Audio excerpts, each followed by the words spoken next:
A Psalm for the Wild Built by Becky Chambers.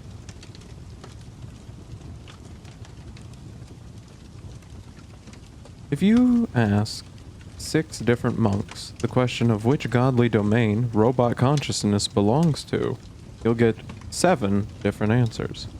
The most popular response among both clergy and the general public is that this is clearly Chal's territory. Who would robots belong to, if not the god of constructs? Doubly so, the argument goes because robots were originally created for manufacturing. While history does not remember the factory age kindly, we can't divorce robots from the point of origin. We built constructs that could build other constructs. What could be a more potent distillation of Chal than that? Not so fast, the ecologians would say. The end result of the awakening, after all, was that the robots left the factories and departed for the wilderness. You need look no further than the statement given by the robot's chosen speaker, Floor AB921, declining the invitation to join human society as free citizens.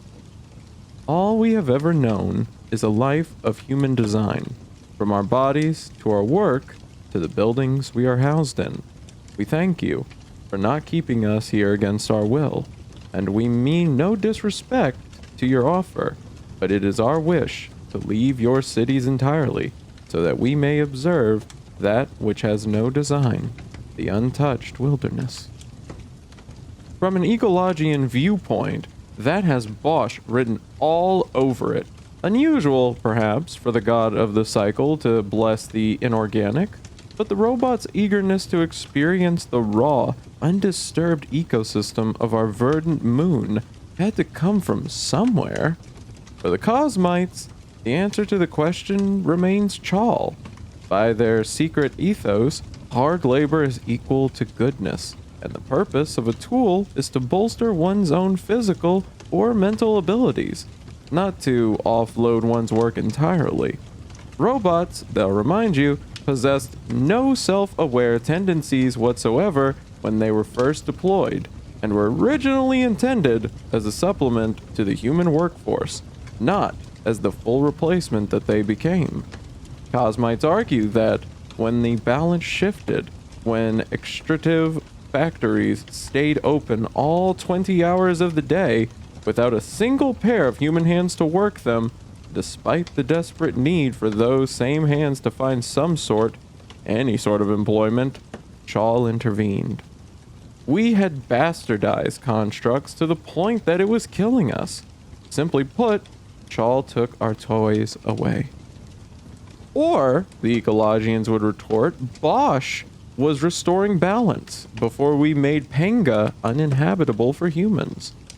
Or, the charismists would chime in, both are responsible, and we should take this as evidence that Chal is Bosch's favorite of the child gods. This would derail the entire conversation, as is the charismites' fringe belief that gods are conscious and emotive in a way similar to humans is the best way possible to get other sectarians hopping mad.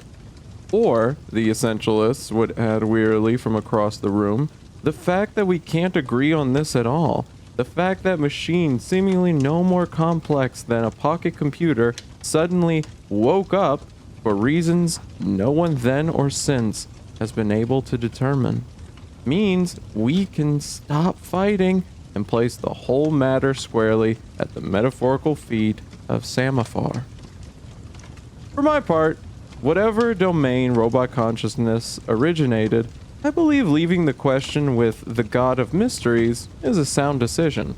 After all, there has been no human contact with the long-absent robots, as was assured in the parting promise. We cannot ask them what they think of the whole thing, then we'll likely never know. From Brother Gil, from the Brink, a spiritual retrospective on the factory age and the early transition era. Chapter 1. A Change in Vocation. Sometimes, a person reaches a point in their life when it becomes absolutely essential to get the fuck out of the city. It doesn't matter if you've spent your entire adult life in a city, as was the case for sibling Dex. It doesn't matter if the city is a good city, as Panga's only city was. It doesn't matter that your friends are there, as well as every building you love, every park whose best hidden corners you know, every street your feet instinctively follow without needing to check for directions. The city was beautiful. It really was. A towering architectural celebration of curves and polish and colored light, laced with the connective threads of elevated rail lines and smooth footpaths, flocked with leaves that spilled lushly from every balcony and center divider, each inhaled breath perfumed with cooking spice, fresh nectar, laundry drying in the pristine air. The city was a healthy place, a thriving place, a never-ending harmony of making, doing, growing, trying, laughing, running, living. Sibling Dex was so tired of it. The urge to leave began with the idea of Cricket Song. Dex couldn't pinpoint when the affinity had come from. Maybe it had been a movie they watched, or a museum exhibit, some multimedia art show that sprinkled in nature sounds perhaps. They'd never lived anywhere with Cricket Song, yet once they registered its absence in the city's landscape, it couldn't be ignored. They noted it while they tended to the Meadow Den Monastery's rooftop garden, as was their vocation. It'd be nicer here if there were some crickets, they thought as they raked and weeded. Oh, there were plenty of bugs. Butterflies and spiders and beetles galore. All happy little synanthropes whose ancestors had decided the city was preferable to the chaotic fields beyond its bordered walls. But none of these creatures chirped. None of them sang. They were city bugs and therefore, by Dex's estimation, inadequate. The absence persisted at night, while Dex lay curled beneath their soft covers in the dormitory. I bet it's nice to fall asleep listening to crickets, they thought. In the past, the sound of the monastery's bedtime chimes had always made them drift right off, but the once soothing metal hum now felt dull and clattering, not sweet and high like crickets were. The absence was palpable during the daylight hours as well, as Dex rode their ox bike to the worm farm or the seed library, or wherever else the day took them. There was music, yes, and birds with melodic opinions, yes, but also the electric whoosh of monorails, the swoop of balcony wind turbines, the endless din of people talking. Before long, Dex was no longer nursing something as simple as an odd fancy for a faraway insect. The itch had spread into every aspect of their life. When they looked up at the skyscrapers, they no longer marveled at their height, but despaired at their density. Endless stacks of humanity, packed in so close that the vines that covered their engineered caisson frames could lock tendrils with one another. The intense feeling of containment within the city became intolerable. Dex wanted to inhabit a place that spread not up, but out. One day, in early spring, Dex got dressed in the traditional red and brown of their order, bypassed the kitchen for the first time in 9 years that they had lived at Meadow Den, and walked into the keeper's office. I'm changing my vocation, sibling Dex said. I'm going to the villages to do tea service. Sister Mara, who had been in the middle of slathering a golden piece of toast with as much jam as it could structurally support, held her spoon still and blinked. That's rather sudden. For you, Dex said. Not for me. Okay, Sister Mara said. For her duties as keeper were simply to oversee, not to dictate. This was a modern monastery, not some rule-locked hierarchy like the pre-transition clergy of old. If Sister Mara knew what was up with the monks under their shared roof, her job was satisfied. Do you want an apprenticeship? No, Dex said. Formal study had its place, but they'd done that before, and learning by doing was an equally valid path. I want to self-teach. May I ask why? Dex stuck their hands in their pockets. I don't know, they said truthfully. This is just something I need to do. Sister Mara's look of surprise lingered, but Dex's answer wasn't the sort of statement any monk could or would argue with. She took a bite of her toast, savored it, and then returned her attention to the conversation. Well, you'll need to find people to take over your current responsibilities. Of course. You'll need supplies. I'll take care of that. And, naturally, we'll need to throw you a goodbye party. Dex felt awkward about this last item, but they smiled. Sure, they said, bracing themselves for a future evening as the center of attention. The party in the end was fine. It was nice. If Dex was honest, there were hugs and tears and too much wine, as the occasion demanded. There were a few moments in which Dex wondered if they were doing the right thing. They said goodbye to Sister Avery, who they'd worked alongside since their apprentice days.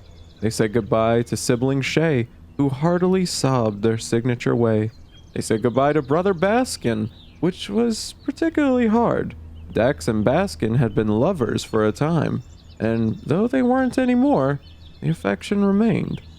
In those farewells, Dex's heart curled in on itself, protesting loudly, saying that it wasn't too late. They didn't have to do this. They didn't have to go. Crickets, they thought, and the protest vanished. The next day, sibling Dex packed a bag with clothes and sundries and a small crate with seeds and cuttings.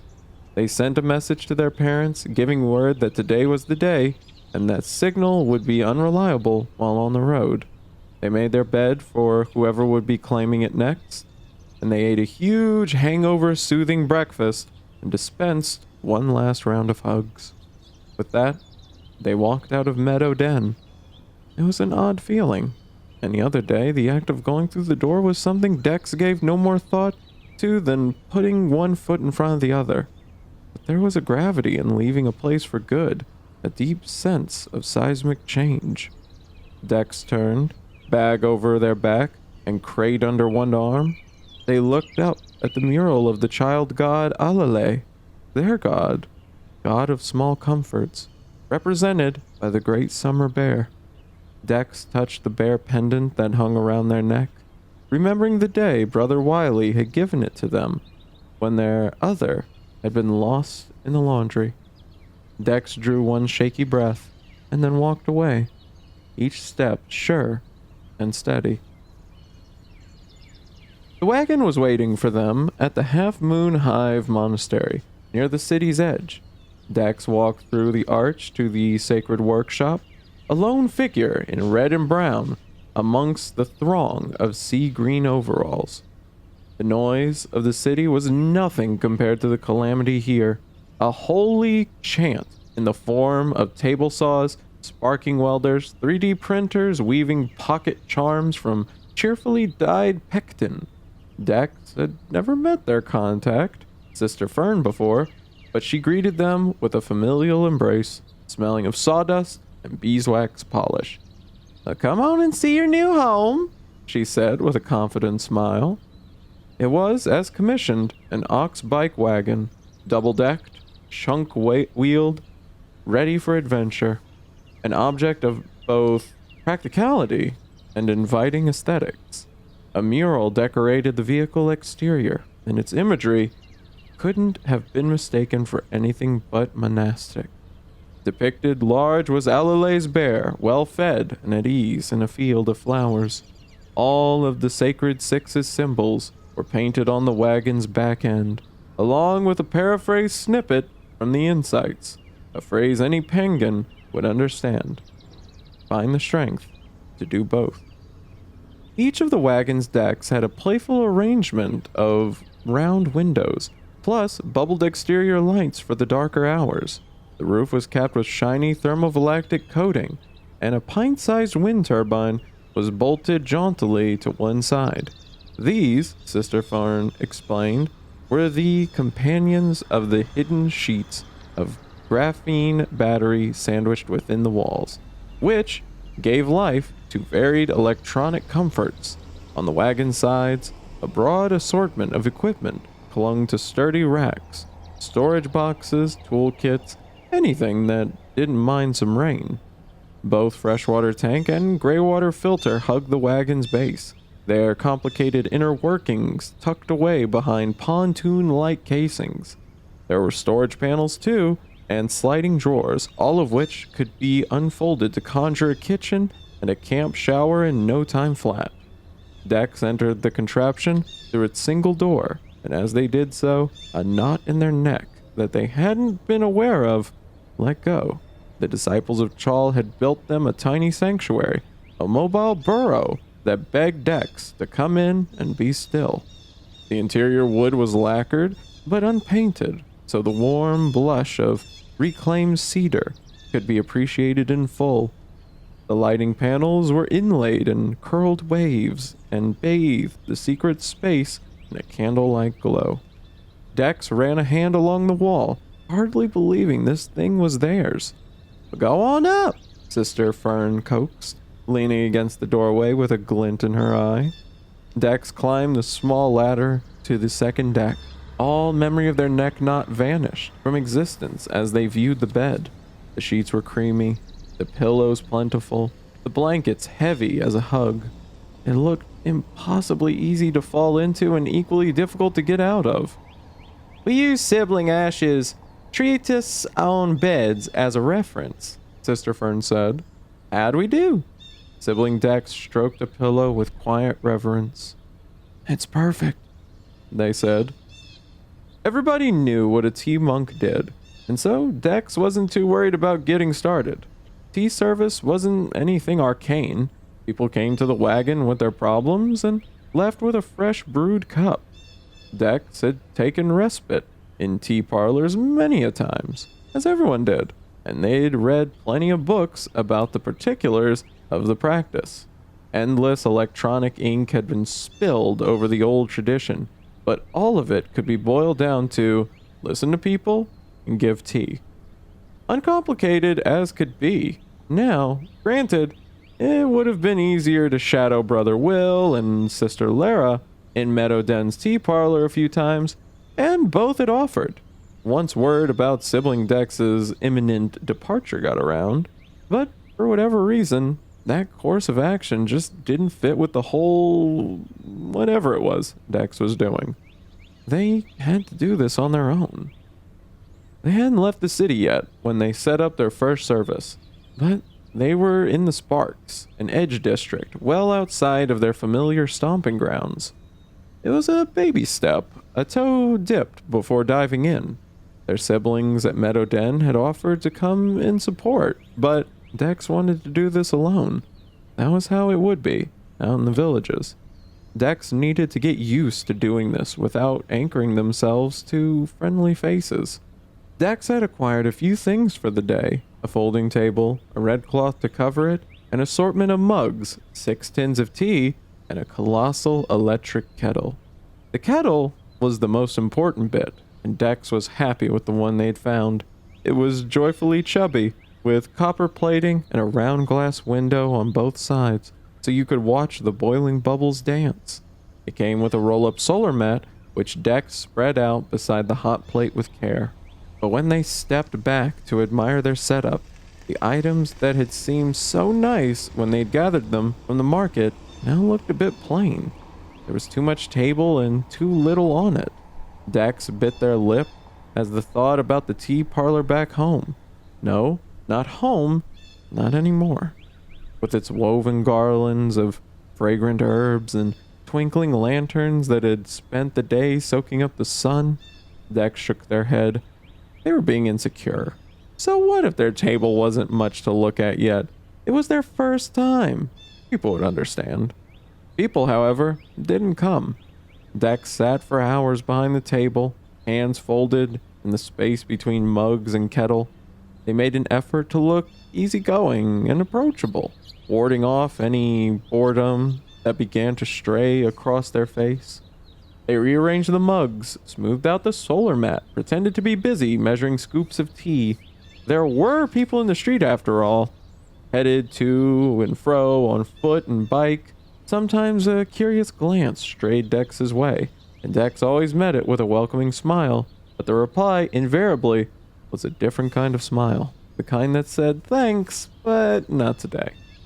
That was okay, Dex told themselves, as the unused tea tin stared back at them sadly. Simply being available was service enough for... The someone was a woman carrying a work bag and looking like she hadn't slept. My cat died last night, she said right before bursting into tears. Dex realized with a stomach-churning thud that they were standing on the wrong side of the vast gulf between having read about doing a thing and doing the thing. They'd been a garden monk until the day before, and in that context, their expressions of comfort to the monastery's visitors came in the form of a healthy foxpaw crawling up a trellis or a carefully pruned rose in bloom. It was an exchange expressed through environment, not through words. And Dex was not actually a tea monk yet. They were just a person sitting at a table with a bunch of mugs. The wagon, the kettle, the red and brown, the fact that they were clearly well past apprentice age, all of it accumulated that they knew what they were doing. And they did not. Dex did their best to look sympathetic, which is what they wanted to be, rather than lost, which is what they were. I'm sorry, they said. They scrambled to recall the written advice they'd spent hours consuming, but not only had the specifics evaporated, their basic vocabulary had as well. It was one thing to know people would tell you their troubles, it was another to have an actual flesh and blood stranger standing in front of you, weeping profusely as means of introduction, and to know that you were responsible for making this better. That's really sad, Dex said. They heard the words, heard the tone, heard how utterly pathetic the combination was. They tried to find something wise to say, something insightful, but all that fell out of their mouth was, were they a good cat? The woman nodded as she pulled a handkerchief from her pocket. My partner and I got him when he was a kitten. We'd wanted kids, but that didn't work out, so we got Flip. And he's really the only thing we had in common anymore. People change so much in 20 years, you know? If we met now, I don't think we'd have any interest in each other. It's been a year since we've had sex. We both sleep with other people, so I don't know why we're holding on to this. A habit, I think? We've lived in the same apartment for so long, you know how it goes. You know where home is and where your things are, and starting over is too scary. The Flip was, I don't know, the last illusion that we were still sharing a life. She blew her nose. And now he's gone, and I just really think we're done. Dex's plan had been to dip a toe in. Instead, they were drowning. They blinked, inhaled, and reached for a mug. Wow, they said. That sounds like a lot. They cleared their throat and picked up a tin containing a mallow drop blend. This one's good for stress, so, would you like that? The woman blew her nose again. Does it have sea berry in it? Dex turned the tin over and looked at the ingredient list. Yes, the woman shook her head. I'm allergic to sea berry. Oh. Dex turned the other tins over. Sea berry. Shit. Here, silver tea. It's got caffeine in it. So maybe not ideal, but I mean, any cups of tea is nice, right? Dex tried to sound bright, but the way the woman's eyes drooped said it all. Something shifted on her face. How long have you been doing this? She asked. Dex's stomach sank. Well, they kept their eyes fixed on the measuring scoop, as if it required all their concentration. To be honest, you're my first. Your first today, or? Dex's cheeks got hot, and it had nothing to do with the steam from the kettle. My first. Ah, the woman said, and the sound of internal confirmation in her voice was devastating. She gave a tight, forced smile.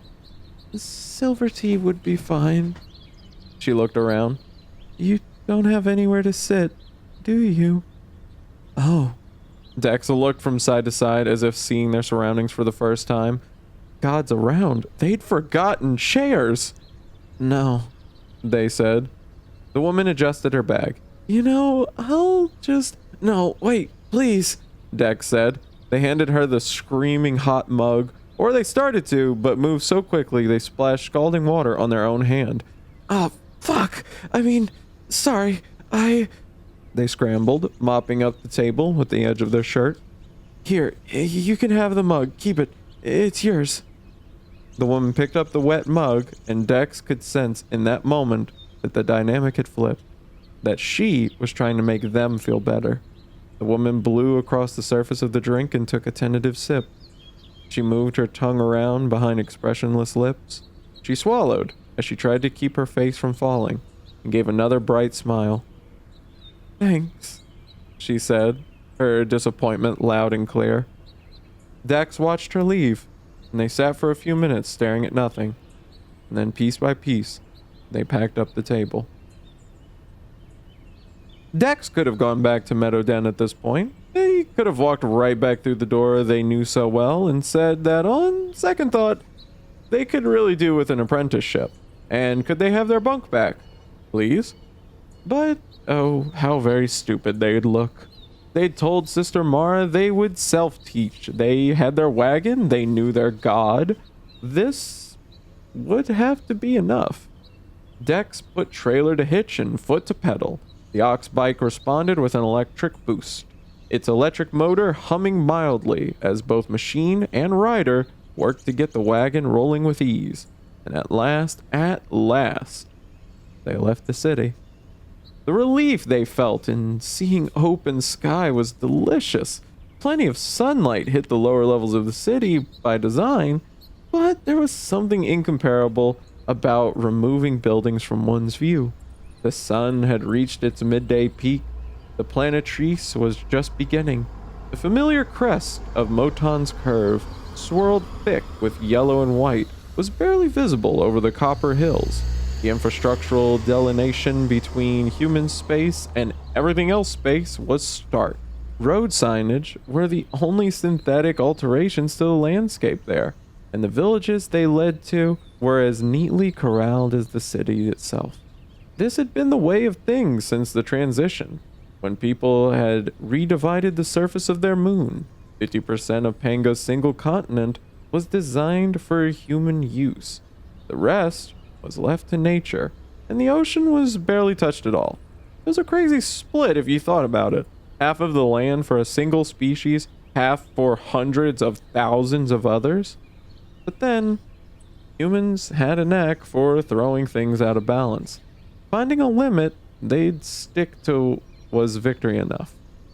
In a blink, Dex went from urbanity to open field, and the juxtaposition was both startling and welcome. It wasn't as though they'd never been outside the border walls before.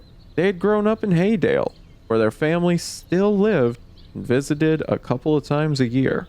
The city grew most of its own food in vertical farms and rooftop orchards. But there were some crops that did better with more acreage. The city's satellite villages, like Haydale, met this need. They weren't like the country villages Dex was headed to, the modest enclave established far beyond the city's pull, but the satellites were still their own independent entity. a sort of transitional species between big and small. Nothing about the meadow road or its surrounding sites was new to Dex, but the context was, and that made all the difference. As Dex pedaled, they began to develop an inkling of what they needed to do next, a soft bubble of thought, far more general direction than concrete plan. As they headed down the road, it occurred to them that there was no reason they couldn't post up in Haydale while they sorted things out. There'd be a bed for them in the big farmhouse, and a dinner that tasted like childhood, and Dex began to grimace. Their parents, and their siblings, and their siblings' kids, and their cousins, and their cousins' kids, squabbling the same squabbles they had been nurturing for decades. There would be barking dogs, chasing circles around the noisy kitchen, and the ego-crushing experience of having to explain to their entire sharp-eyed family that this plan they'd laboriously pitched as the right thing to do actually had them feeling quite intimidated after a grand total of one try, and that they now, at the age of 29, would like very much to return to the safe shelter of their childhood for an indefinite amount of time until they figured out just what the hell they were doing. Oh, how very stupid they'd look. The first fork in the road came, paired with a sign that read Haydale to the right and Little Creek to the left, and without a second thought or hint of regret, Dex went left. Like all the city satellites, Little Creek was arranged in a circle. The outer ring was farmland, packed thick with mixed grazing grasses and fruit trees and spring crops, all working in concert to create a chemical magic in the soil below. Dex breathed deep as they sailed past on their bike, relishing the crisp alfalfa, the beeweed, the faint hint of new flowers that would become summer fruit. Beyond the farmland lay the residential ring, filled with homes that belonged to either single families or multiple ones, depending on preference.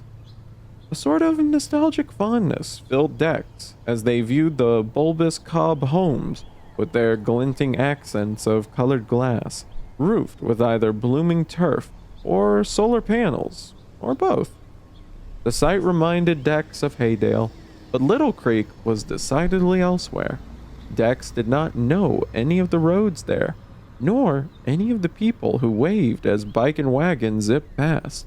There was a strange comfort about being in an unfamiliar town, not too far from home, where the familiarity was limited to building, materials, and social customs.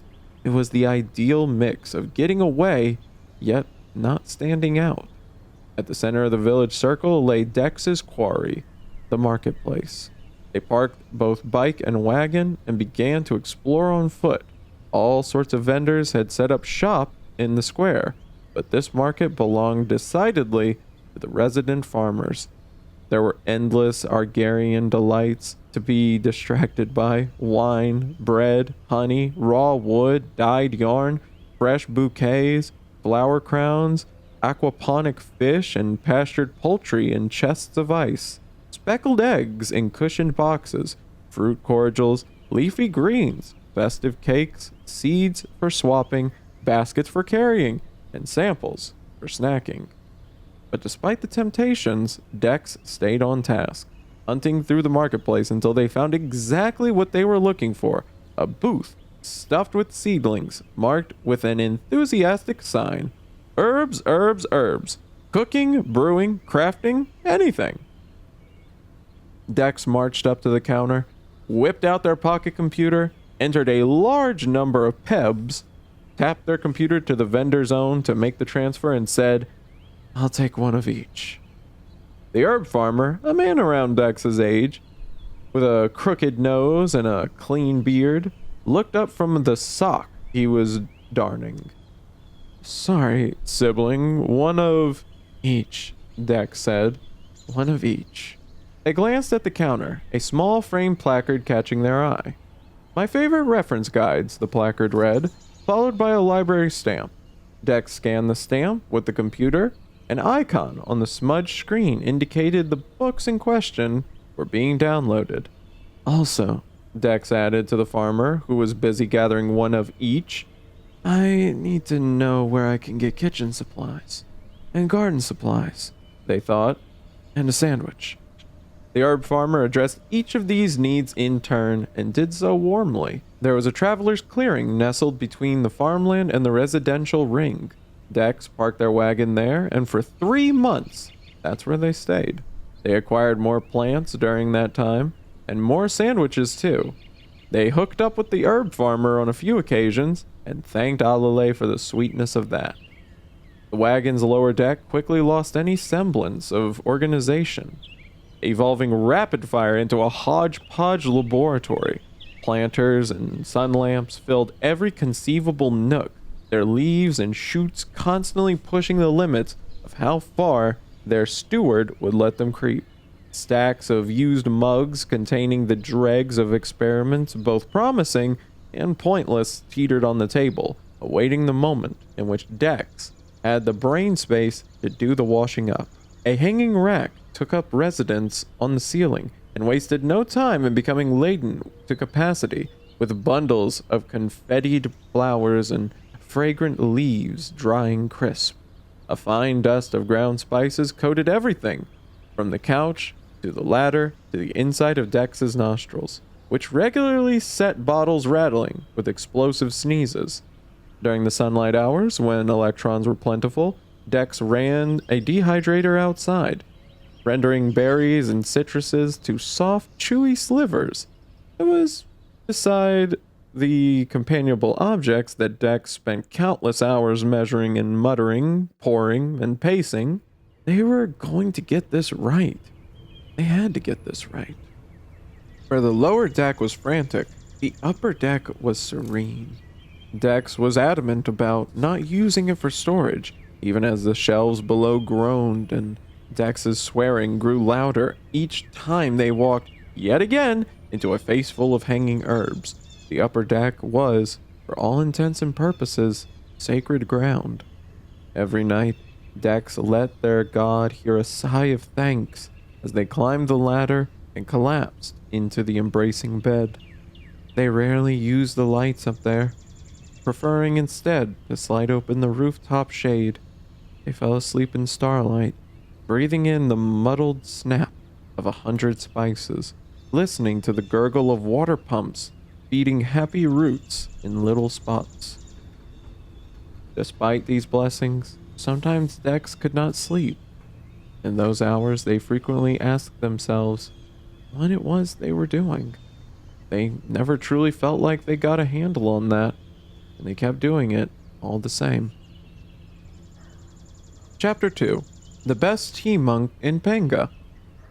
After 2 years, traveling the quiet highways between Panga's villages was no longer a matter of mental mapping, but of sensory input.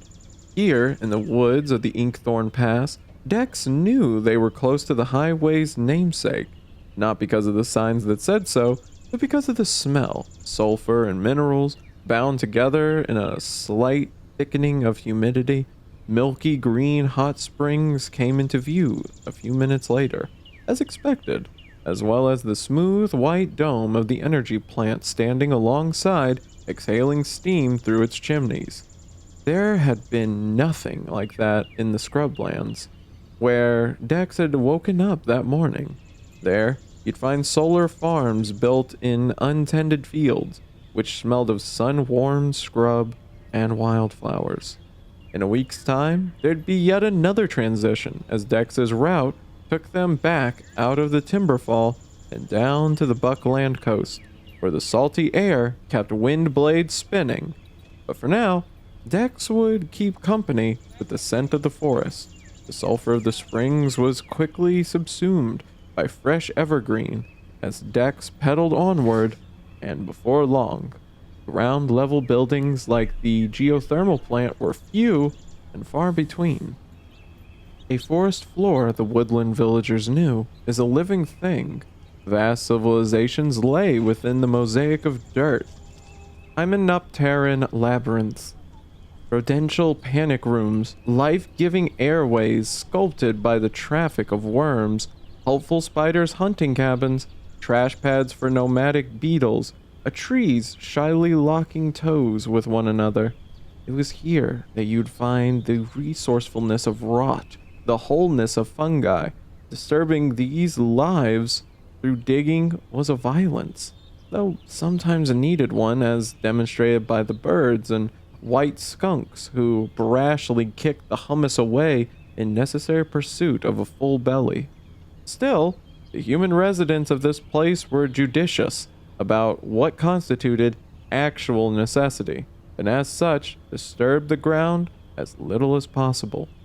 Careful trails were cut, of course, and some objects, cisterns, power junctions, trade vehicles, and so on, had no option but to live full-bodied on the ground. But if you wanted to see the entirety of a woodland settlement, the direction to look was up. Dex couldn't help gazing at the homes suspended from the trunks above the trail, even though they'd seen them many a time. Inkthorn was an especially attractive village, home to some of the most skilled carpenters in the region. The hanging homes were locked akin to shells, cut open to reveal soft geometry. Everything there curved, the rain-shielding roofs, the light-giving windows, the bridges running between like jewelry.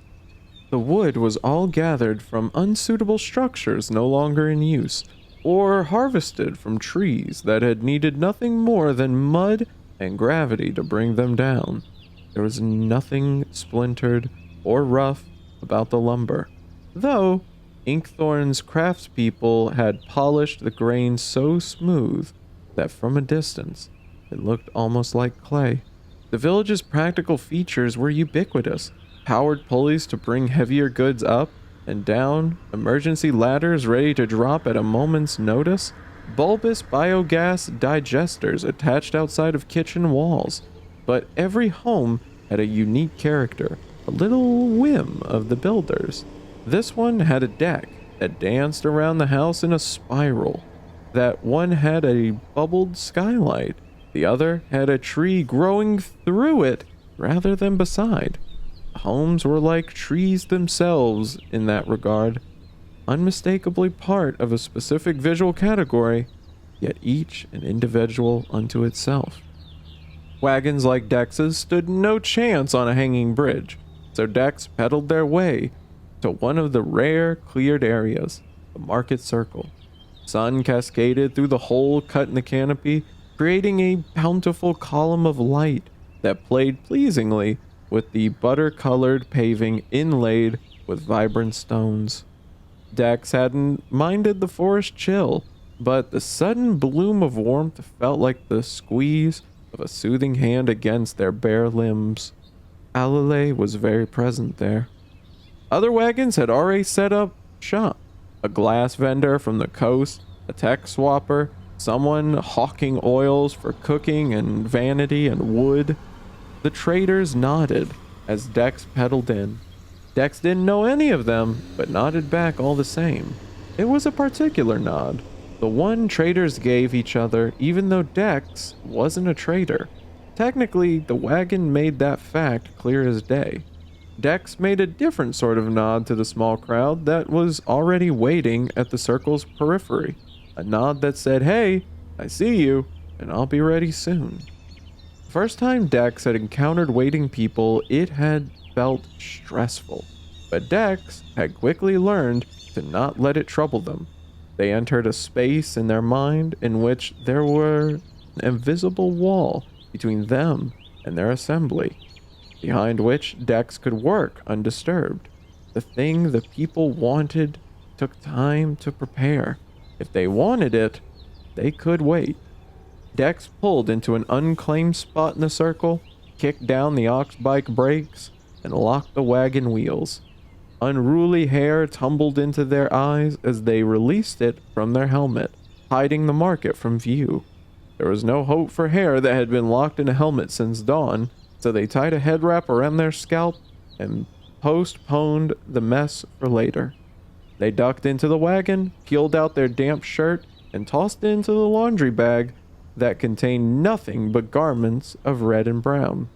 They dusted themselves liberally with deodorant powder, fetched a dry shirt from the shrinking rack, and retied the head wrap in respectable symmetry. It would do.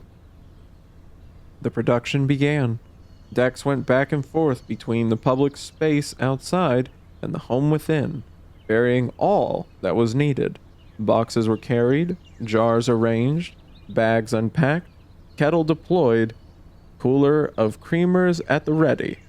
These were placed on or around the folding table, each in their usual spot.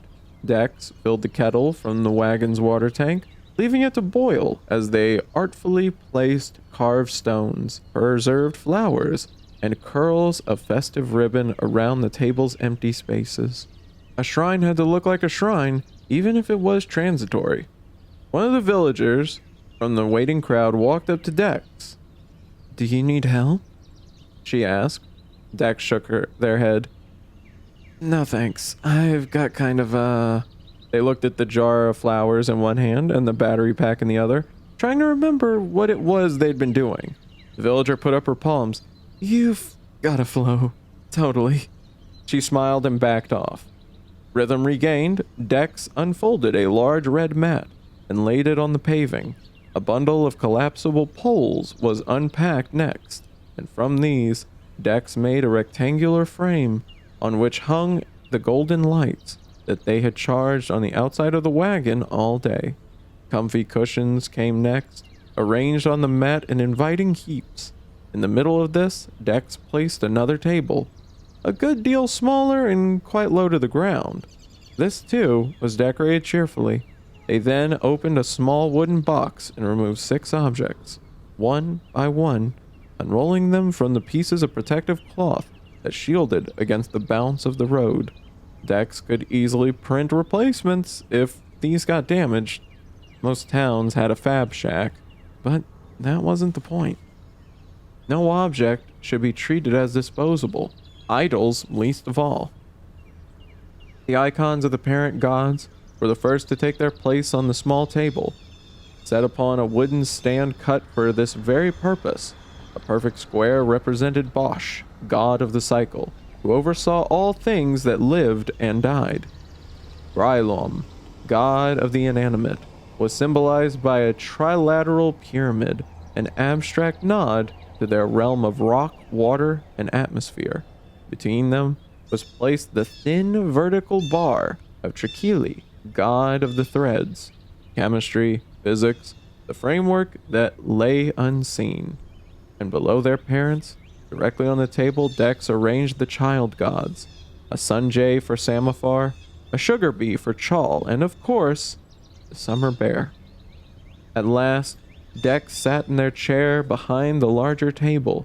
They pulled their pocket computer from their baggy travel trousers and flicked the screen awake. It was a good computer, given to them on their 16th birthday, a customary coming-of-age gift. It had a cream-colored frame and a pleasingly crisp screen, and Dex had only needed to repair it 5 times in the years that it had traveled in their clothes. A reliable device, built to last a lifetime, as all computers were. Dex tapped the icon shaped like a handshake, and the computer beeped cheerfully, letting them know the message had been sent. That was Dex's cue to sit back and wait. Every person in Inkthorn who had previously told their own pocket computers they wanted to know when new wagons arrived now knew exactly that. In comic synchrony, everybody in the crowd pulled out their computers within seconds of Dex's tap. Silencing the chorus of alerts, Dex laughed and the crowd laughed, and Dex waved them over. Miss Jules was the first to arrive, as always. Dex smiled to themselves as she approached. Of all the Sacred Six's constants, Dex could think of a few more predictable than of Miss Jules being stressed out. "I'm so glad you're here today," Miss Jules said with a wary huff. Inkthorn's water engineer looked back at the village with deep annoyance, one thumb hooked in the belt loop of her grubby overalls, flyaway curls of gray hair bobbing as she shook her head. 6 reports of muck mite nests. 6! Said Dex. Muck mites love drains and were notoriously difficult to discourage once they took up residence. I thought you had that sorted last season with the, what was it? Formic acid, Miss Jules said. Yeah, didn't work this year. I don't know if my crew didn't apply it right, or if the little bastards have become more resistant, or what. All I know is I've got a to-do list as long as both my legs put together. Mr. Tucker's gray line keeps gumming up for reasons I can't fathom, and my dog? She glowered murderously. My dog ate 3 pairs of my socks yesterday, didn't chew holes, didn't rip them up, ate them. I had to get the vet from Elwood to come to make sure she wasn't gonna die, which I did not have time for. Dex smirked. Didn't have time to see the vet? Or didn't have time for your dog dying? Both! Dex nodded, assessing the situation and the tools they had at hand. They picked up a wide mug and one of the many jars. The latter was filled with a melange of hand-mixed leaves and dried petals, and bore a hand-labeled sticker reading Blend Number 14. Dex opened the lid and held the jar out for Miss Jules to smell. What do you think of that? Miss Jules leaned in and inhaled. Oh, that's nice, she said. Beeweed? Dex shook their head as they scooped some of the mix into a metal infuser. Close. Lion grass, they said. They winked. It's very calming. Miss Jules snorted. Who said I need calming? She said. Dex chuckled as they filled the mug from the kettle. A puff of fragrant steam joined the forest air. I remember you liking both honey and goat's milk, right? Oh, wow. Yeah, Miss Jules blinked. You're good. Dex spooned a generous dollop of a creamy splash, then handed Miss Jules her cup of tea. Give it 4 minutes to steep, they said, and all the time you want to drink it. Let me know if you'd like another. I don't have time for 2, Miss Jules said grimly. Sibling Dex smiled. Everyone's got time for 2. Anybody who sees you here will understand. And they would, Dex knew. It was hard to find a Pangan who hadn't, at least once, spent a very necessary hour or 2 in the company of a tea monk. Miss Jules' curls retained their frizz, but as she took the mug, something in her face started to let go, as if her features were held in place by strings that had been waiting months to loosen. Thank you, she said sincerely, taking out her pocket computer with her free hand. She tapped the screen, and Dex's chimed in response, and they nodded in gratitude. Respite from muck mites and sock-chomping dog granted, Miss Jules took her tea to the comfy cushions, and, in what looked like it might be the first time that day, she sat down. She closed her eyes and let out a tremendous sigh. Her shoulders visibly slumped. She'd always had the ability to relax them. She just needed permission to do so. Praise Hallelujah. Dex swallowed a wistful sigh as they saw their next visitor approaching. Mr. Cody was a good-looking man, with arms that split logs and a smile that could make a person forget all concept of linear time. But 2 babies strapped to his torso, one squealing on the front, one dead asleep on the back, made Dex keep any thoughts about the rest of Mr. Cody's anatomy completely to themselves. From the circles under Mr. Cody's eyes, it looked as though sex was the last thing on his mind. Hey, sibling Dex, he said. Dex already had a jar of fever fig in one hand and was reaching for the boar root. Hey, Mr. Cody, they said. So, Mr. Cody was distracted by the front-facing infant gnawing wetly at the carrier strap. Come on, don't do that, he said in a voice that had no illusions of his request being respected. He sighed and turned his attention to Dex. So, the thing is, Dex said, grinding a complex mix of herbs.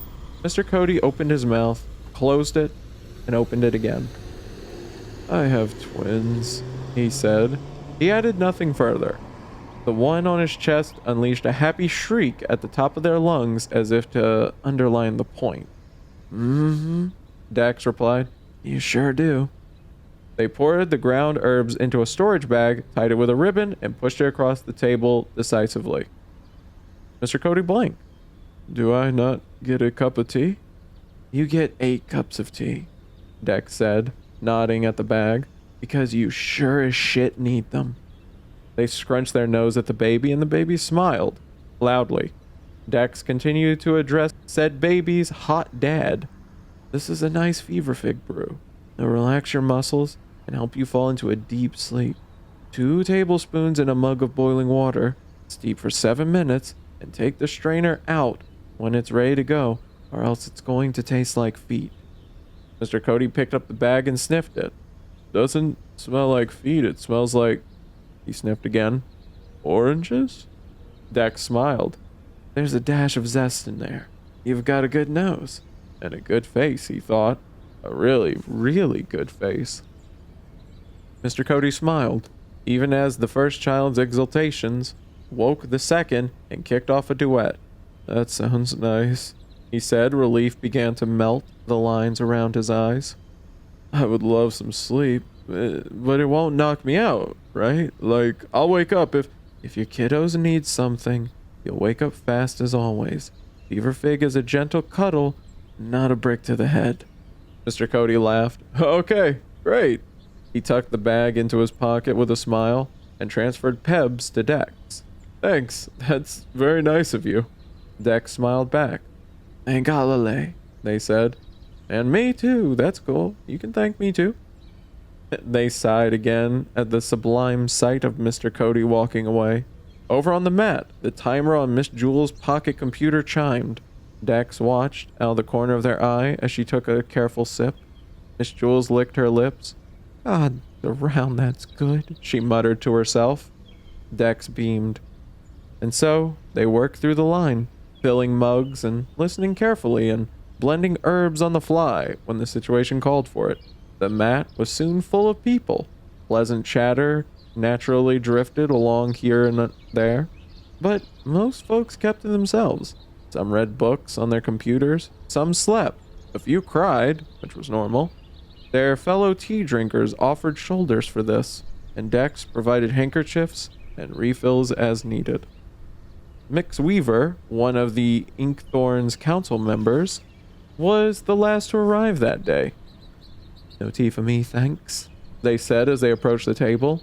I come bearing an invite to dinner at the common house tonight. The hunting crew brought a great big buck this morning, and we've got plenty of wine to go around. I'd love to, Dex said. Gifted meals were one of the nicer perks of their work, and an elk roast was nothing they'd pass on ever. What's the occasion? You, Mix Weaver said simply. Dex blinked with surprise. You're joking. No, seriously. We knew from your schedule that you'd be doing service here today, and we wanted to do something special to say thanks for... And Mix Weaver gestured at the contented group lounging on Dex's cushions. You know, what you bring to this town. Dex was flattered, to say the least, and unsure of what to do with a compliment like that. It's just my vocation, Dex said, but that really means a lot. Thank you. I'll be there. Mix Weaver shrugged and smiled. Least we can do for the best tea monk in Panga. The road from the woodlands led to the road to the coastlands, which led to the riverlands, which led to the shrublands, and back to the woodlands once more. Dex made their circuit again, and again, and again. And every stop they made, they found gratitude, gifts, goodwill. Crowds got bigger, the dinners more frequent, the blends Dex served became a little more creative every time. As far as the life of a tea monk went, this was about as successful as could be. And yet at some undefined point, Dex started waking each morning feeling like they hadn't slept. This was the case one particular morning. When they woke up in Snow's Pass, they knew they had slept, There was a deep absence of memory stretching unbroken from when they had been listening to the frogs in the dark trees outside to now. As they squinted at their pocket computer and noted that a clean 7.5 hours had passed since the last time they looked at it, there was no good reason for waking up tired. But there had been no reason for it any of the other mornings either. Maybe they needed to eat better. Maybe there was some vitamin or good sugar or something they weren't getting enough of. That was probably it, they thought, even though a recent clinic checkup had cleared them on those fronts. Or perhaps, they thought, it was the frogs. The frogs were fine. They were darling up close, pudgy, green jumpers that looked like nothing so much as gummy candy. Their song began every evening around sundown and faded away before dawn. The sound was pleasant in a funny, croaky way. But frogs weren't crickets. The lack of stridulated melody in the night air hadn't bothered Dex when they first left the city.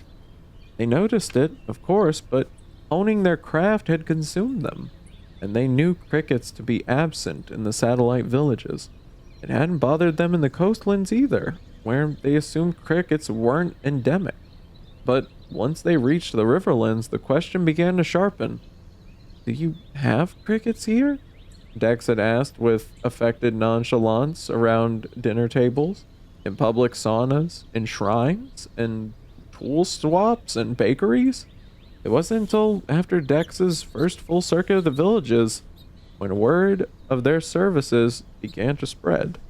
When their calendar had been carefully blocked out with a schedule that tried to make as many people as happy as possible. When Dex returned to a village to find a group of 4 people already waiting their arrival, that Dex stopped asking about crickets and finally just looked the damn thing up.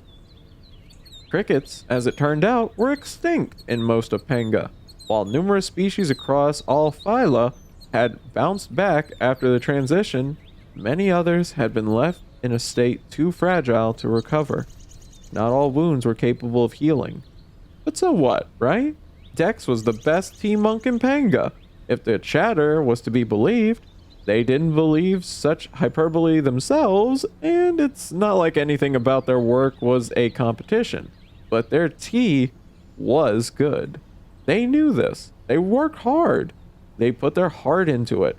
Everywhere they went, they saw smiles, and Dex knew that it was their work that brought those out.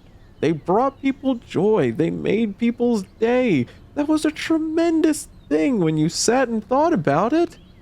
And that should have been enough. That should have been more than enough. And yet, if they were completely honest, the thing they came to look forward to most was not the smiles or the gifts or the sense of work done well, but the part that came after all of that. The part when they returned to their wagon and shut themselves inside and spent a few precious, shapeless hours entirely alone. Why wasn't it enough? Dex climbed down the ladder from the bunk, and the sight of the lower deck made them feel drained. It wasn't the wagon itself, but the contents. Herbs, tea, handmade things lovingly gathered in an effort to make people feel good. Dex shut their eyes and walked out the door. Outside, the world was enjoying a perfect day.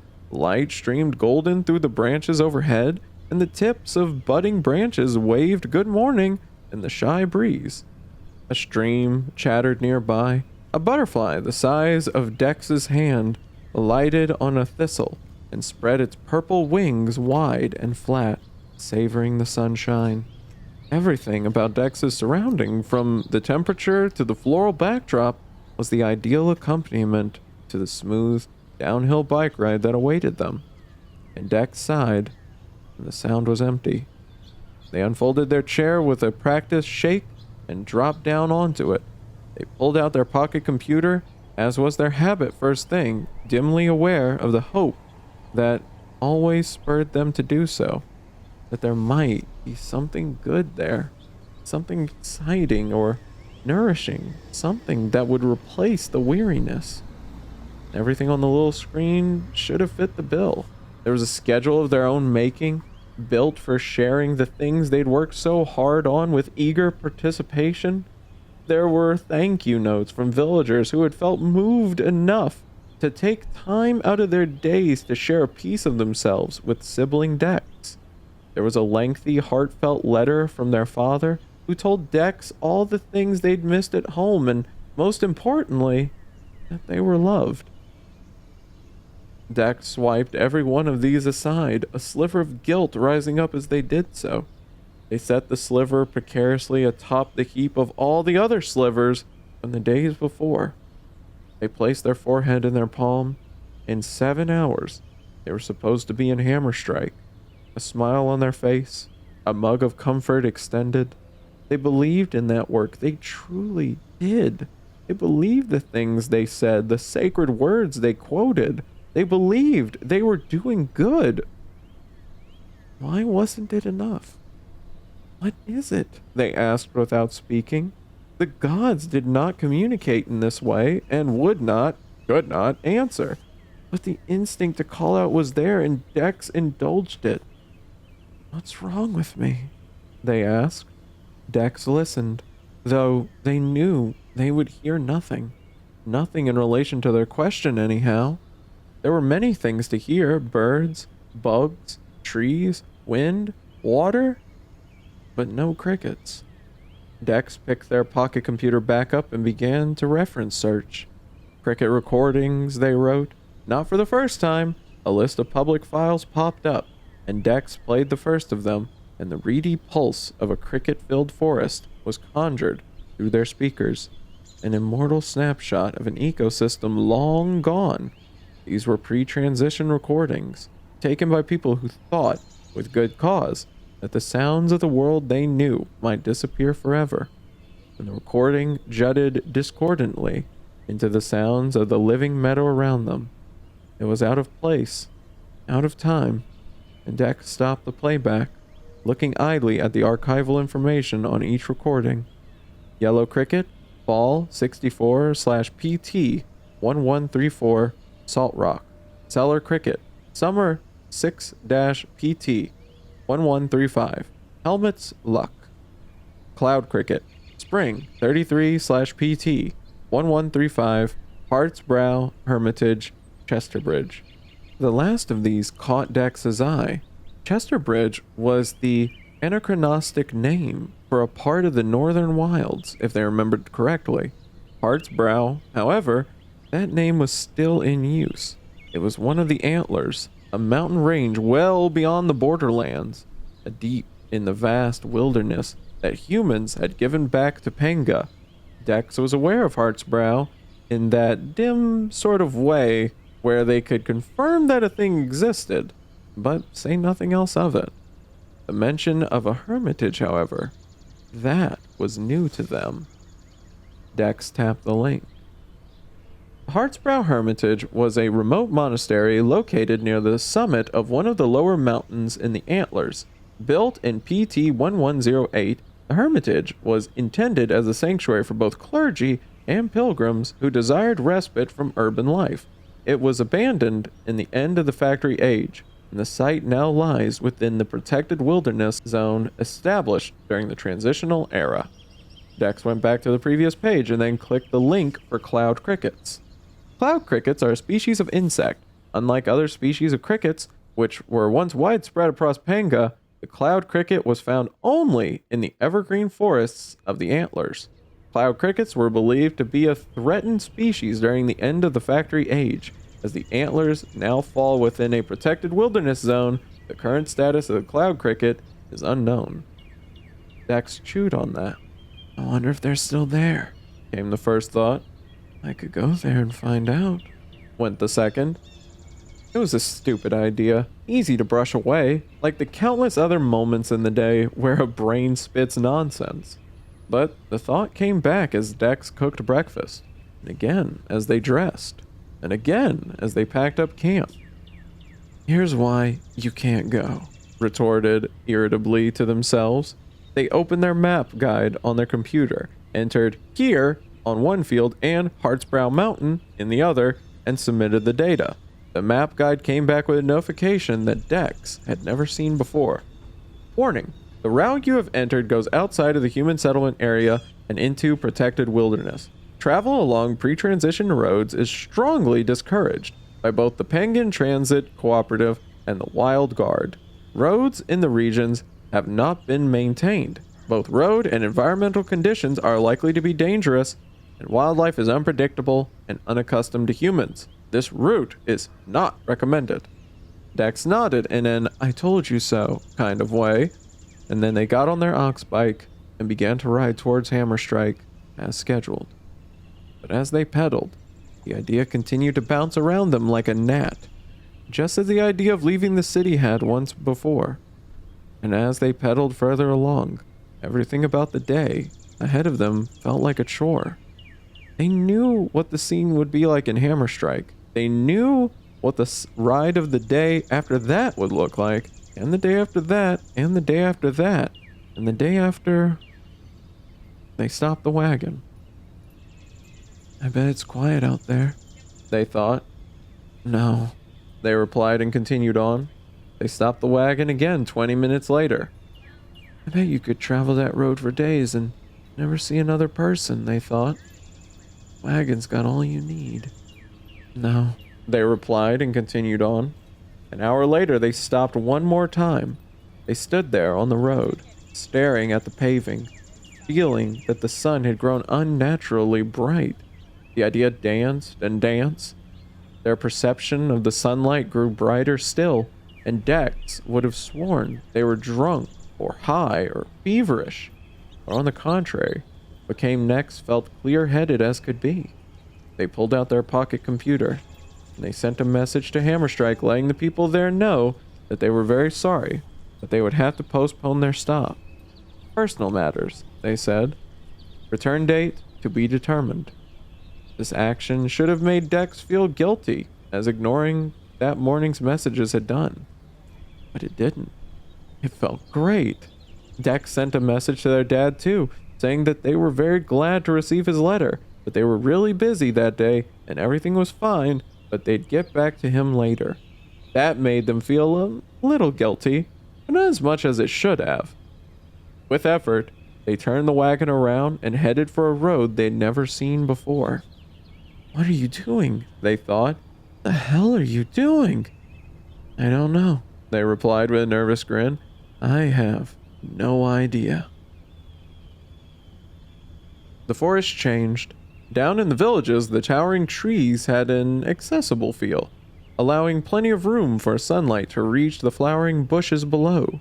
This old road, on the other hand, headed into the Keskin Forest, a place left to pursue its own instincts uninterrupted.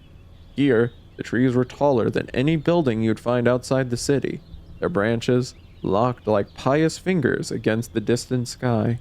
Only the slightest threads of sun broke through, illuminating waxy needles in eerie glow.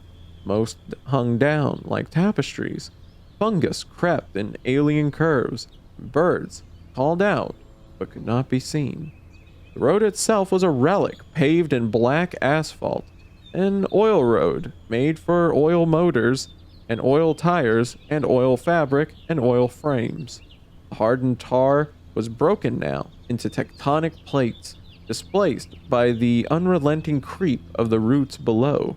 Both ox bike and wagon struggled with this unkind surface, and more than once Dex had to hop off of the saddle to walk their vehicle around a pothole or clear debris from the road. They noted, as they dragged a branch out of their way, how dense the growth was beyond the edge of the dying asphalt, how intimidatingly tangled. Dex thought of the news stories that popped up every couple of years about some hiker who ventured off trail into the borderlands and was never heard of again. The wilderness was not known for letting the foolish return. Dex stuck to the road. They pedaled and pushed and dragged and walked and climbed and climbed. "Allalay holds, Allalay warms," they panted. "Allalay soothes, and Allalay charms. Allalay holds, Allalay warms." They rounded a steep corner. "Allalay soothes, and Allalay..." Shit! They squeezed the bikes hard, jerking the handlebars to the side. Wagon and bike came to a skidding halt, accompanied by the sound of dozens of items rattling inside, hopefully unbroken. There wasn't a branch across the road, but a tree. It was a small tree, but still a whole-ass tree, its dirty roots exposed in the air like an underworld bouquet. Dex slid off the saddle once more, straddling the frame of their bike, and thought, not for the first time, that maybe this was stupid. An hour back the way they came, and they'd be on a return trip to Hammerstrike. There were hot springs they could soak in there, and a good cookhouse that probably had a rack of something wild over the fire. Dex imagined the lights twinkling in the dark, guiding them back to a place made specifically for humans. Dex kicked the wagon's brakes. They shoved, they swore, and they rolled the damn tree out of the way and continued their ride. By this point, Dex was wrecked. The air was getting crisp, the light getting low, and nothing about this combination was conducive to travel. But they had to find a decent place to stop. Good as Sister Fern's brakes were, parking the wagon on a slope overnight was not safe, and so Dex climbed. Just as they were wondering if it were possible for a person's lungs to actually explode, they crested one last hump. This revealed a gentle downhill wind, which Dex coasted along with merciful ease. As the slope flattened out, it curved left, and what lay off the road there gave Dex a giddy rush. Adrenaline, sure, but triumph too. To some, the spot may have seemed to be nothing more than a clearing, but Dex saw it for what it truly was, a perfect campsite. The clearing was level and spacious, yet snug, wreathed with trees as though the forest were cupping its hands around it. There was no pavement here, only the brown and green of good growing things. Dex parked both bike and wagon and then collapsed happily onto the ground. A cloud of fireflies puffed up from the moss and into the air, flickering flirtatiously. The mattress of tiny leaves below Dex was soft and cool, a welcome balm for sweating skin. They said to the forest. Forest replied with rustling needles, creaking limbs, and nothing at all. Nobody in the world knows where I am right now, they thought, and the notion of that filled them with bubbling excitement. They had canceled their life, bailed out on a whim. The person they knew themselves to be should have been rattled by that, but someone else was at the helm now. Someone rebellious and reckless. Someone who had picked a direction and gone for it, as if it were no more import than choosing a sandwich. And Dex didn't know who they were in that moment. Perhaps that was why they were smiling. Fireflies were bright against the pinking sky, and Dex took that as a cue to set up camp. A few geometric unfoldings later, Dex had conjured both kitchen and shower. Food and a good scrub were imminent, and a chair awaited beside a clean fire drum for when all else was complete. Dex put their hands on their hips and surveyed the scene. They nodded, not a traitor nod or a service nod, a pleased nod, a satisfied nod, the kind of nod that nodded best when it had no audience. They hooked up the fire drum to the biogas tank strapped at the bottom of the wagon and switched the burner on. A soft whoop preceded the friendly licks of the flame, enticing Dex to lean in. It wasn't too cold out, but their exhausted muscles craved heat, and Dex couldn't help indulging. After a minute or so, they took out their pocket computer in search of music, and to their surprise, they still had satellite signal, and were able to access the nighttime playlist curated by Woodland Streamcasters. Revamped folk classics flowed forth from the speakers affixed to the kitchen, and Dex's smile grew. Yeah, this was good. They bopped along as they fetched the makings of dinner from the inside of the wagon, carrying an armload of vegetables back to the stove. There's a boy out in Buckland, they sang as they began to chop the spicy onion. And I think he knows my name. Dex was a good singer, but this particular talent was not something they were in the habit of sharing. More verses followed, and more vegetables too. Spring potatoes, frilly cabbage, a hearty scoop of blue beans to get some protein in there. They swept the colorful medley into a pot and added a generous hunk of butter, tossed in a splash of this and a dash of that, and set the whole jumble on the stove to simmer. 9 minutes, Dex knew. Enough to get the veggies soft and the skins crispy. Plenty of opportunity for a shower in the meantime. Dex stripped down, tossing their sweat-soaked clothes into the wagon. They hooked up the gray water pan, positioned it beneath the shower head that swung out from the wagon's exterior, and got to scrubbing. It was a camp shower, and therefore nothing to write home about, but even though it lacked the oomph of a proper wash, banishing human salt and trail dust from the skin felt luxurious. Oh, oh, oh, I'll be on my way, they sang as they filled the air with a thick lather of sweet mint soap. They opened their eyes once the suds were rinsed safely down. Through the mist of the showerhead, they could see a squirrel watching them curiously from a nearby rock. The sky above was shifting from pink to orange, and even though the early waking stars had begun to complement the fireflies, the air was not cold enough to make Dex rush. They smiled. Gods, it was good to be outside.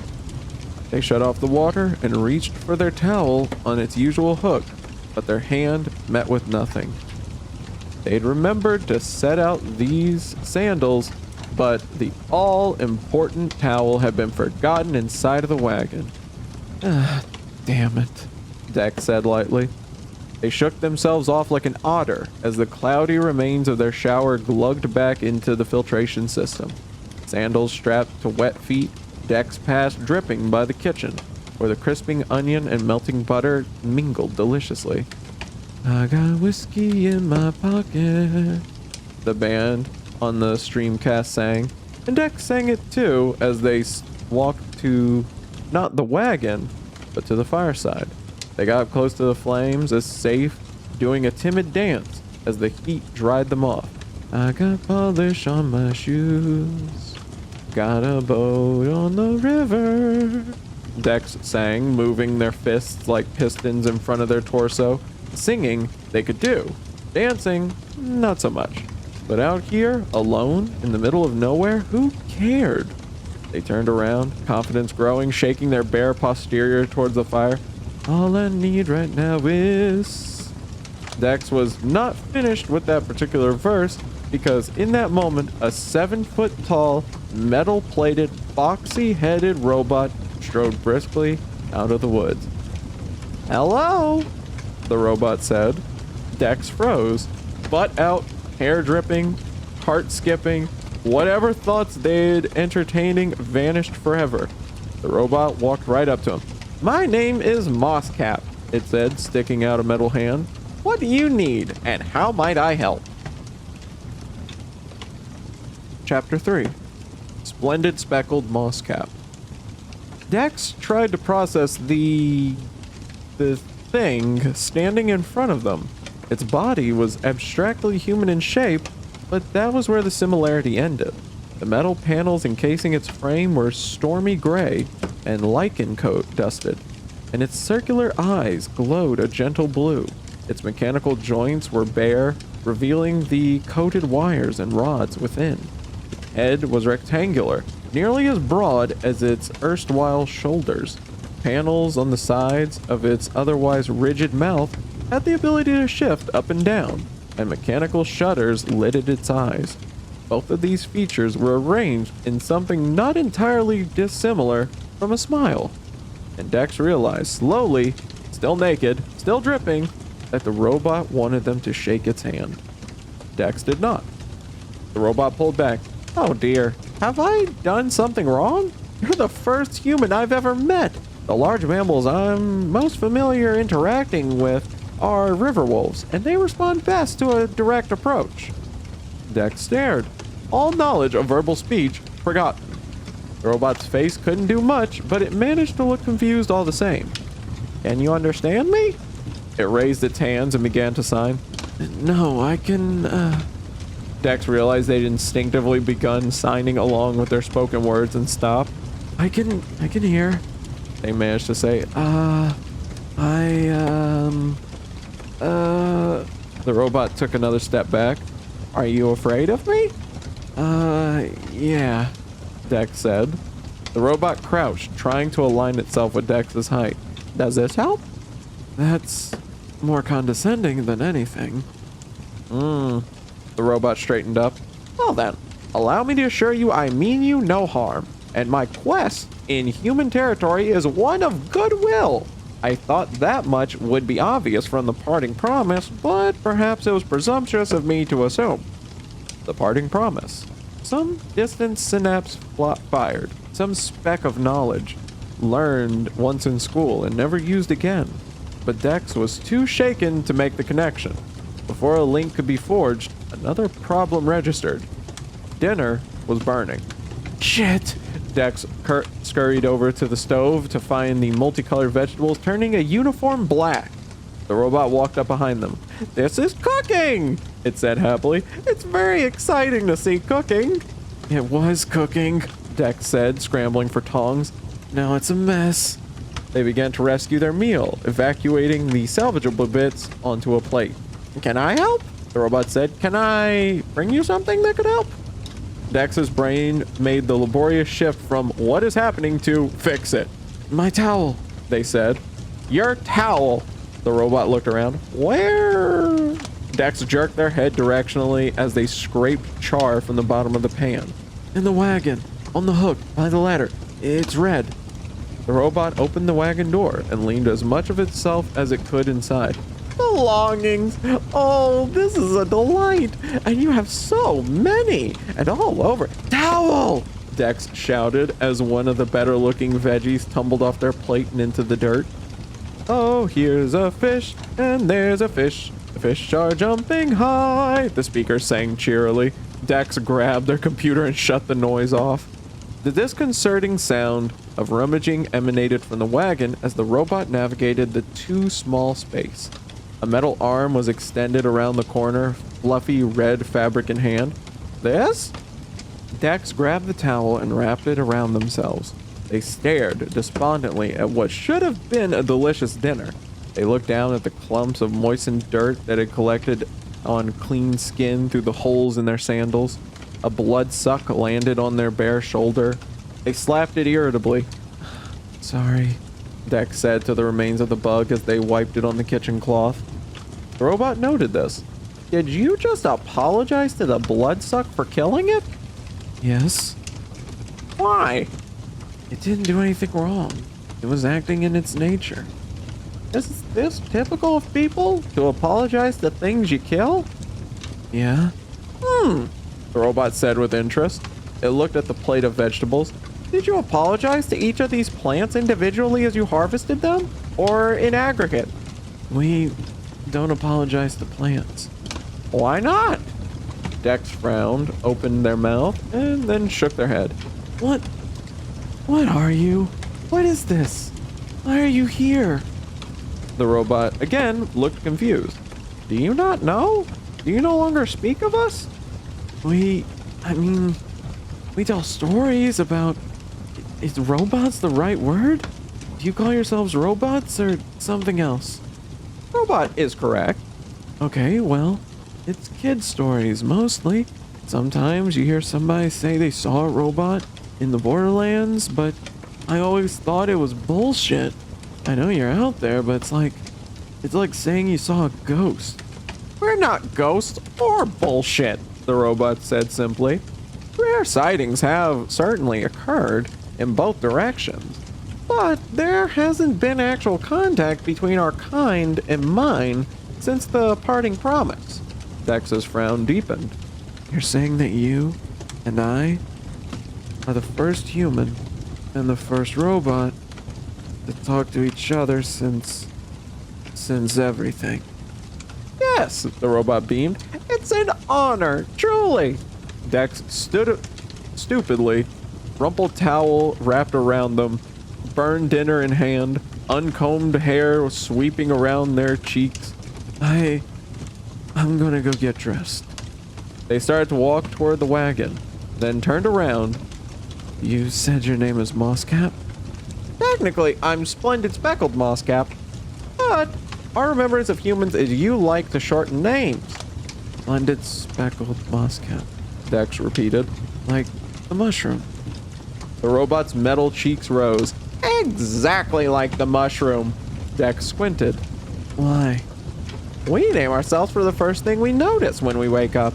In my case, the first thing I noticed was a large clump of splendid speckled mosscaps.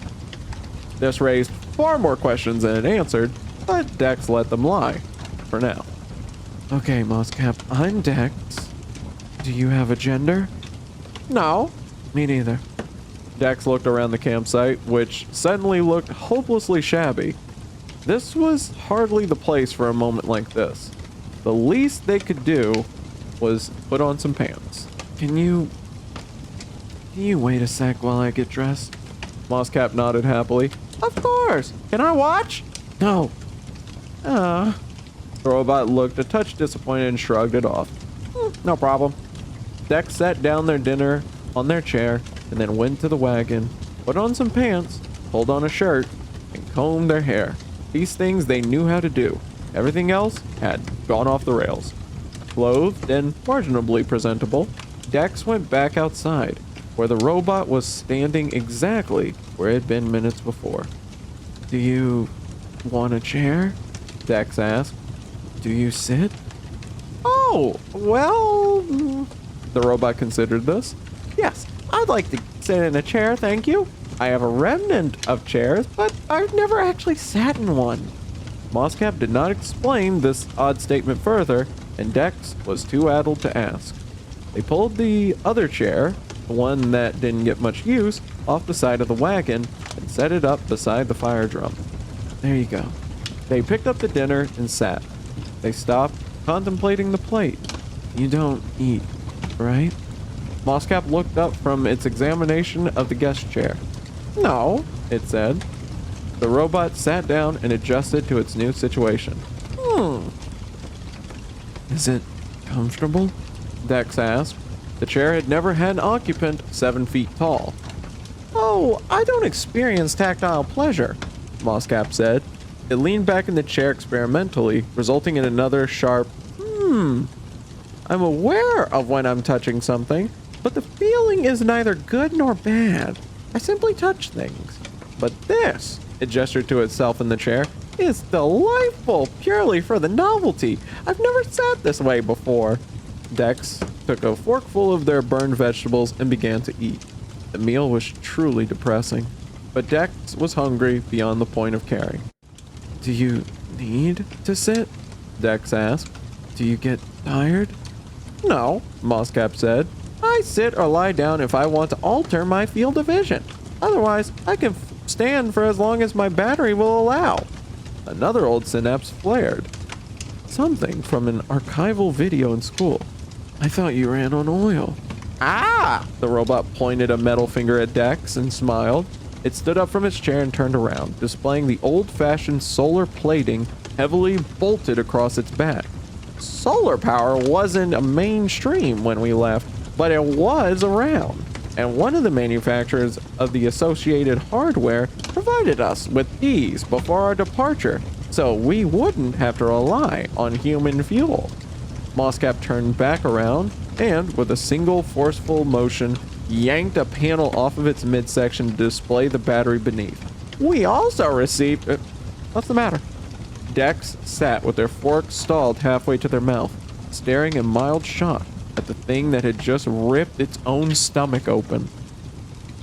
Mosscap stared back for a moment and then comprehended. Oh, don't worry. As I said, I don't feel anything. That didn't hurt. Look, see? The robot snapped the panel back into place. No problem. Dex set the food-laden fork down on their plate. They rubbed their left temple lightly. What is it that you want? The robot returned to its chair, leaning forward and folding its hands together in a pose of pure earnestness. I am here, it said, to see how humans have gotten along in our absence. As is outlined in the parting promise, we are guaranteed complete freedom of travel in human territories and rights equal to that of any Penguin citizen, Dex said, the atrophied memory kicking in at last. You were told that you could come back at any time and that we wouldn't be the ones to initiate contact. We'd leave you alone unless you wanted otherwise. Precisely. And my kind would still very much like to be left alone, but we're also curious. We know our leaving the factories was a great inconvenience to you, and we wanted to make sure you'd done all right, that society had progressed in a positive direction without us. So you're checking in? Essentially. It's a little more specific than that. Moscap leaned back, noticing the armrest for the first time. Are these for arms? Yes. Moscap stretched out its arms and bent them deliberately, and set them back down with a chuckle. Sorry, there's just so much here to experience. I keep getting distracted. I wouldn't have guessed that robots got distracted. Why not? Well, can't you, I don't know, run programs in the background or something? Moscap's eyes adjusted their focus. You understand how resource-heavy consciousness is, yes? No, I can't do that any more than you can. But we're getting off track. To the point, I was sent here to answer the following question. What do humans need? Dex blinked. That's a question with a million answers. No doubt. And I obviously cannot ascertain any of those answers by talking to one individual alone. You can't expect to talk to every person in Panga. Moscap laughed. No, of course not. But I will take this question throughout Panga until I'm satisfied that I have answer enough. How will you know when you're satisfied? The robot cocked its rectangular head at Dex. How do you know when you're satisfied? Dex stared for a moment, then set their plate on the ground. What do humans need? It's an unanswerable question. What changes from person to person, minute to minute? We can't predict our needs beyond the base things we require to survive. It's like... They pointed to their wagon. It's like my teas. Your teas? Yes. I give them to people based on whatever kind of comfort they need. In that moment, something akin to epiphany blossomed on the robot's face. You're a tea monk, a disciple of Alalay. Yep. You're not just Dex, you're sibling Dex. Ah, I apologize. Moscap pointed to the wagon. These symbols, I should have realized. It quickly stood up and walked over to study the mural. The bear, yes, and the all-six sigil, yes, of course. It ran a finger over a stripe of paint. The symbols are there. I just didn't recognize them. The style is so different. It knelt down, following the colorful whorls. So much has changed from what we recorded, the robot said quietly. Dex's brow furrowed as Moscap stood in contemplation of the artwork. I didn't expect you to know the gods. If you mean the custom of human religion, we know everything we observed of you during our time together. But as for the gods themselves, they're everywhere and in everything. Moscap smiled at Dex. Surely you know this. Yes, Dex said tersely. You weren't about to get lectured on theology by a machine. But just because a bird or a rock or a wagon follows the gods' laws doesn't mean those things know the gods are there. Well, I'm not a bird or a rock or a wagon. I think like you do, which makes sense. After all, someone like you made us. How could I think any other way? The smile faded, replaced by a look of profound realization. Oh, but this is perfect! What is?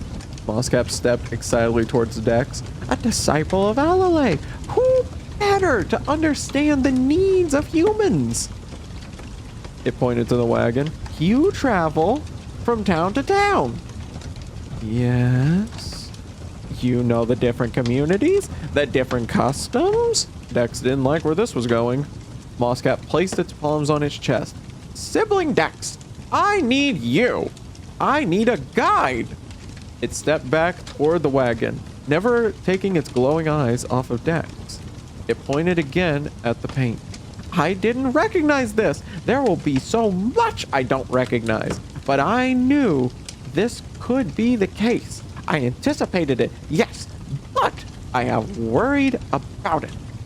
I figured I would learn by trial and error, but with you, my quest would be much simpler, more efficient, more fun.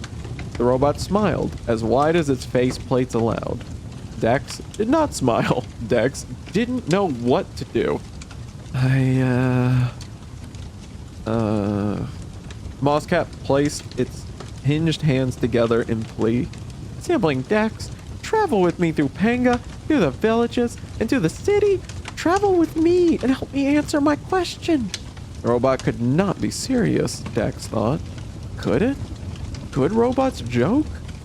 That would take months, Dex said. I can't. Why not? You said you traveled from town to town. Yes, but how would this be different? Mosscap's shoulders slumped just a touch. Do you not want my company? I don't know you, Dex sputtered. I don't know what you are. We've been talking for 5 minutes and you want to... They shook their head, trying in vain to iron their thoughts flat. I'm not doing tea service right now. I've just left the villages. I won't be back for a while. Mosscap's head cocked. Where are you going? Hart's Brow, you know, the mountain, Mosscap said with surprise. Yes, I know it. Dex could actually hear something whirring inside the robot's head. Why are you going there? There's nothing. Oh, the Hermitage. Oh, are you going to the Hermitage? Yes, Dex said. Ah, Mosscap said, as if all questions were answered, its head cocked again like a dog arching for its ball. Why? You do know it'll be a ruin. I assumed. Have you been there? Not to the Hermitage itself, but to the Antlers, yes. There are wonderful slime molds in the valleys there. Mosscap's tone resembled that of a person thinking fondly of a rare wine. Whatever pleasant memory it was entertaining, the robot's temperament shifted quickly to concern. Sibling Dex, have you been in the wilderness before? I've traveled between the villages. The highways are not the same as the wilderness. And the trip to Hart's Brow will take, how far does that thing travel in a day? Mosscap pointed again to the wagon. I can go 100 miles, give or take. So that's, sorry, I'm slow at math. Dex frowned. What? Now, how is the robot slow at math? Hush, I can't multiply and talk at the same time. The worrying continued. That'll take you at least a week. Mosscap fell silent. I don't know of any of our kind who have been in the wilderness that long and come back out. It's very easy to get lost in here. I thought you said robots hadn't had any contact with us. Not alive, no. Dex looked back in the direction of the road. The black paving had been absorbed into the night. Does that still lead the way to Hart's Brow? Yes, Mosscap said slowly. It's been a while since I was out that way, but I think so. Well then, I won't leave the road. I wasn't planning to anyway. The robot fidgeted in quiet agitation. Sibling Dex, I feel that we've perhaps started on the wrong foot here, and I don't quite know what I've done wrong, but if you'll allow me to offer some advice, I think this is a bad idea. Mosscap scratched its ruler straight chin as it thought. A week there, a week back, that's not so much time, and I have no schedule. What? I could come with you, Mosscap said brightly. I can get you to the Hermitage safely, and on the way, you can tell me all I need to know about human customs. A fair exchange, wouldn't you say? In the grand scheme of things, it was fair, and perhaps wise, and certainly less taxing than the robot's starting proposal. But no, that isn't what Dex wanted, or needed, or had even remotely conceived of. This was weird and confusing and the opposite of being alone. They rubbed their forehead, looking at the stars, and sighed. Mosscap leaned back, putting its palms up in a placative manner. You need time to process. I understand. It smiled. I will wait. It returned to its chair, folded its hands on its lap, and waited. Dex stood up without another word. Not knowing what else to do, they walked into their wagon and shut the door behind them. They needed quiet, a familiar place. They looked around their home, plants and books and laundry. Same as yesterday, same as always. They stole a peek out the window, and Mosscap was still there, still sitting, still smiling. Dex jerked the curtain closed. This was ludicrous, top to bottom. A blink of an eye before, they'd been setting up camp, taking a shower, roasting some veggies, preparing for a much-needed sleep. And now there was a robot sitting by their fire, asking them if they could swap a crash course in a couple centuries of human culture for a backcountry trail escort. Dex sat for a while. They stood, they sat, they stood, they paced.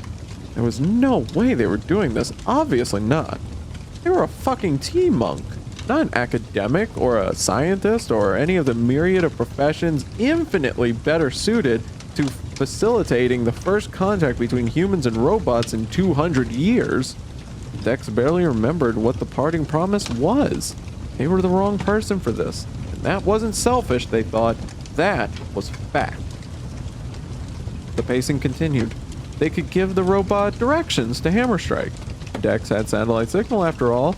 They could message the town council and let them know Mosscap was coming, and someone qualified could take things from there. Yes, Dex nodded to themselves. Yes, that would do. That would be their contribution. And they could read about whatever happened next in the news whenever they got back. Satisfied, they stood and opened the wagon door, confident in the answer they deliver. Mosscap, Shh, Mosscap said in a loud whisper. Its tone was equal parts warning and excitement. Don't startle it. Dex looked at where Mosscap was pointing and saw nothing but the blackness of a forest at night. Don't startle what? Dex hissed back. Something shuffled in the dark. It shuffled loudly, largely. Dex's heart skipped. They looked to the robot again, and Mosscap was frozen, alert, but made no motion to leave. Did robots run from danger? Did they know to? Did they need to? Dex wondered if they should get back inside, but before they could close the door, the source of the sound emerged. A giant, huge bramble bear stepped out of the shadows and into the firelight, sniffing around with its fat, wet nose. It looked up, straight at Dex. Dex quickly swung their gaze down, knowing that the last thing you want to do is look a bear in the eye, unless you wanted that to truly be the last thing you'd ever do. Dex wanted nothing more in the world than to close the door, but they were too scared to move. The bear snorted in Dex's direction and then ambled over to the fire. Mosscap too kept its head low, and it had shut off the lights in its eyes. The bear's nose twitched until it found its quarry at last. Dex's dinner plate. It scarfed the food down, taking its time to lick at every last burned morsel. Once there was nothing left, its nose drifted again toward the wagon, where butter and nuts and sweets lay waiting. Dex shut the door hard, nearly falling backward in their haste. The wagon, praise Chal, was bear-proof. This had been proven twice before when Dex had come back from a tavern or guest house to find that an ursine visitor had knocked the vehicle over while trying to get at the snacks inside.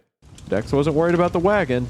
They were worried about the fact that this time around, they were inside the wagon. The wagon might be immune to being tossed around, but Dex was not. But, incongruously, with the ways of its kind, the bear left the wagon alone. It sniffed the plate again in false hope, and then moseyed back into the woods, the brief intersection of their lives complete. Mosscap's eyes flickered back on, and it looked at Dex's window with utter glee. The robot's elated words came muffled through the wagon wall. Wasn't that exciting? Dex slid down to the floor and locked their hands in their still damp hair. They thought of the paint job outside, which Mosscap had been so interested in. They thought of the strange crate they leaned against now, filled with decorations for their pop-up shrine. They thought of the pectine-printed pendant resting, as it always did, against the hollow of their throat. Bears.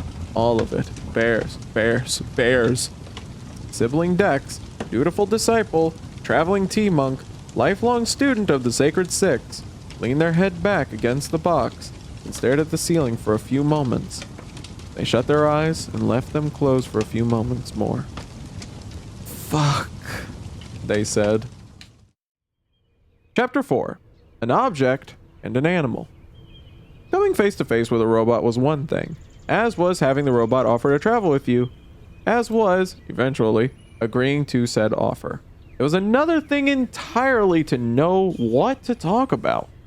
If Mosscap had any concept of awkward silence, it did not seem to mind. It kept pace easily with the ox bike, walking alongside with tireless speed as Dex continued the hard climb up the old road. Dex had slept better than they'd anticipated. Exhaustion trumped bewilderment, it turned out, but starting the morning ride with an already sore calves was mildly miserable.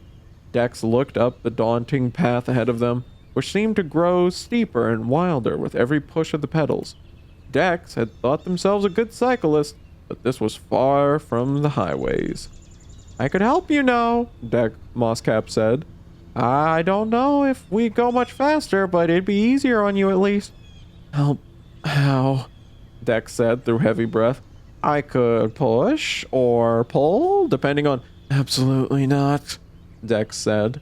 The robot fell silent, the finality in Dex's voice preventing any further discussion. Mosscap shrugged and continued its brisk march, looking with apparent happiness at the forest canopy around them. A chatterbird alighted on a nearby branch, singing its famous staccato song. Mosscap smiled and returned the call, mimicking the sounds in near perfection. Dex looked askance as they pedaled. That's creepily good, they said. 2 foxes taught me, Mosscap said. Dex wrinkled their nose in confusion. 2 foxes taught you to... Is that another robot? Yes, 2 foxes is an expert in bird behavior. It loves nothing more than listening to vocalizations. Dex took note of Mosscap's phrasing. So, it is correct, then. You wouldn't prefer they, or... Oh, no. Those sorts of words are for people. Robots are not people. We're machines, and machines are objects. Objects are its. I'd say you're more than just an object, Dex said. The robot looked a touch offended. I would never call you just an animal, sibling Dex. It turned its gaze to the road, head held high. We don't have to fall into the same category to be of equal value. Dex said, never thought about it like that. You're right, they said. I'm sorry. Don't be. This is an exchange, remember? These things will happen.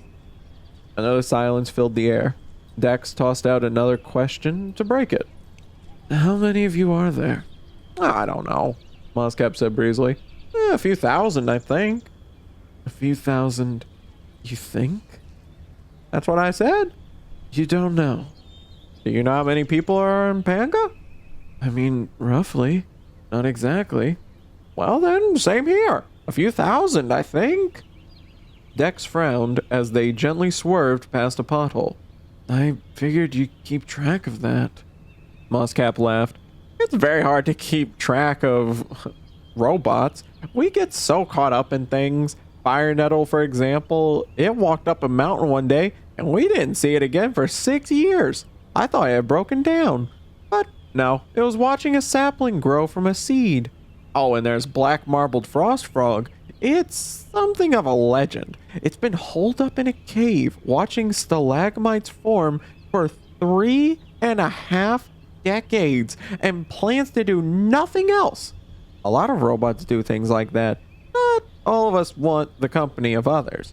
and none of us keep schedules that humans would find comfortable. So there's no easy way to know how many of us there are down to the last. I would have thought you could all, I don't know, hear each other, Dex said. Being back or something? Mosscap turned its head slowly. You don't think we're networked, do you? Well, I don't know. Are you? God's around. No. Ugh. Could you imagine? The robot's face was angular in its disgust. Would you want everybody else's thoughts in your head? Would you want even one other person's thought in your head? No, but no, of course not. Even if our hardware allowed for that, which it assuredly does not, I can't see how that'd do anything but make us completely unhinged. Ugh. That's horrific, sibling Dex. Dex thought and thought. So, those of you who do want company, how do you know where to meet? Are there villages or... No, we have no need for food or rest or shelter, so settlements serve us no purpose. What we do have are meeting places, glades, mountaintops, that kind of thing. How do you know when to meet?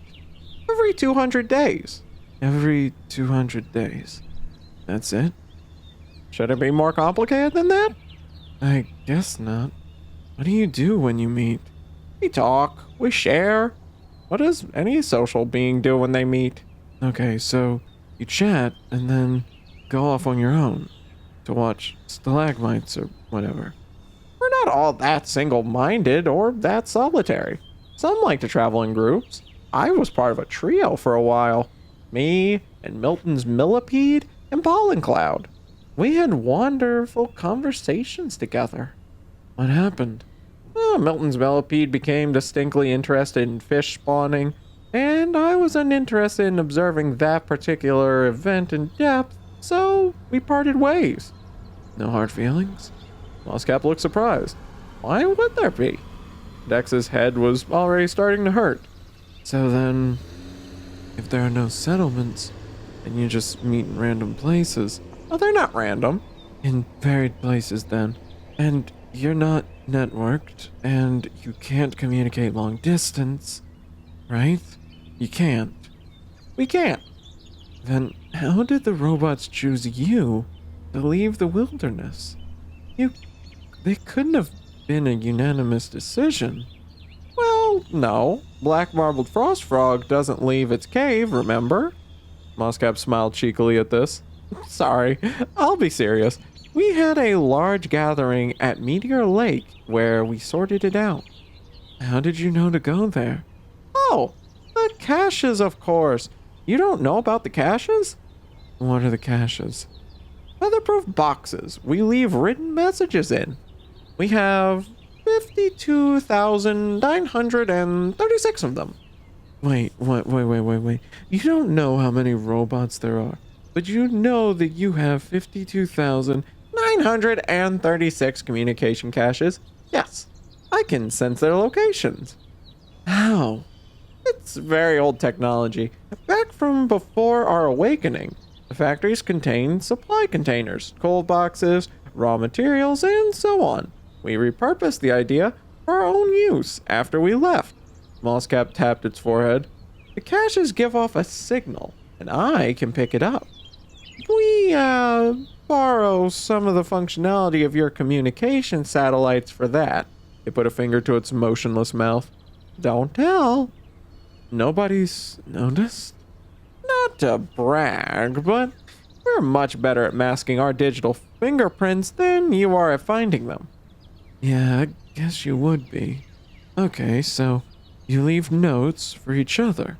Yes, it's common practice to check any cache that you're in close proximity to, just to see what's up. Robots started spreading word about a large meeting in the spring equinox, and there were enough of us there to have a proper discussion about whether it was time to see what you all were up to. And how did you get picked to be the representative? I was the first to volunteer. Dex blinked. That was it? That was it. Dex chewed on this for a while as Mosscap continued cooing at birds. You're nothing like I expected, Dex said.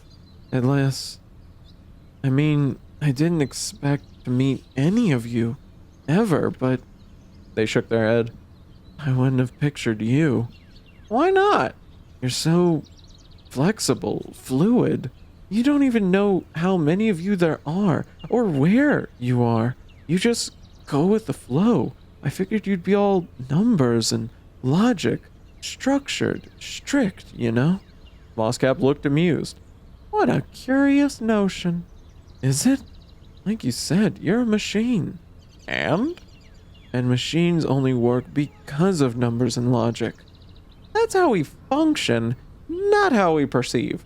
The robot thought hard about this. Have you ever watched ants? I mean, sure. Probably not like you have. Mosscap chuckled, acknowledging this to be so. Many small creatures have wonderful intelligences, very different from yours or mine, of course, but just wonderful. Sophisticated in their own way. If you watch a nest of ants for a while, you'll see them react to all sorts of stimuli. Food, threats, obstacles. They make choices, decisions. It's incredibly logical. Strict, as you say. Food, good. Other ants, bad. But can an ant perceive beauty? Does an ant reflect on being an ant? Unlikely, but maybe. We can't rule it out. Let's assume, though, for the sake of conversation, that it does not. Let's assume that ants lack that particular flavor of neural complexity. In that respect, it seems to me that creatures with less complicated intelligences than humans are more in line with how you'd expect a machine to behave. Your brain, the human brain, started out as a food good, other apes bad mechanism. You still have those root functions deep down in there. But you are so much more than that. To distill you down to what you grew out of would be like, it searched for an example. Stop the bike if you would. Dex stopped the bike. The wagon groaned, but obeyed. Mosscap drew their attention to the mural on the wagon. How would you describe this painting? Dex didn't like feeling as though they just walked into a pop quiz, but they obliged. Happy, they said. Careful. Welcoming. That's one way to describe it. Could you not also describe it as a pigment and lacquer smeared onto wood? Is that not what it is? I guess, but that... Dex shut their eyes for a moment. That misses the point. That's thinking about it backwards, like missing the forest for the trees. Precisely. It ignores the greater meaning born out of the combination of those things. Mosscap touched their metal torso, smiling with pride. I am made of metal and numbers. You're made of water and genes. But we are each something more than that. And we can't define what that something more is simply by our raw components. You don't perceive the way an ant does any more than I perceive like a vacuum cleaner. Do you still have vacuum cleaners? Sure, Dex paused, remembering a museum exhibit from their youth. Annual ones anyway. We don't do robotics anymore. Because of... Mosscap gestured to itself. Yeah, we don't know why you happened, so we don't want to mess with it.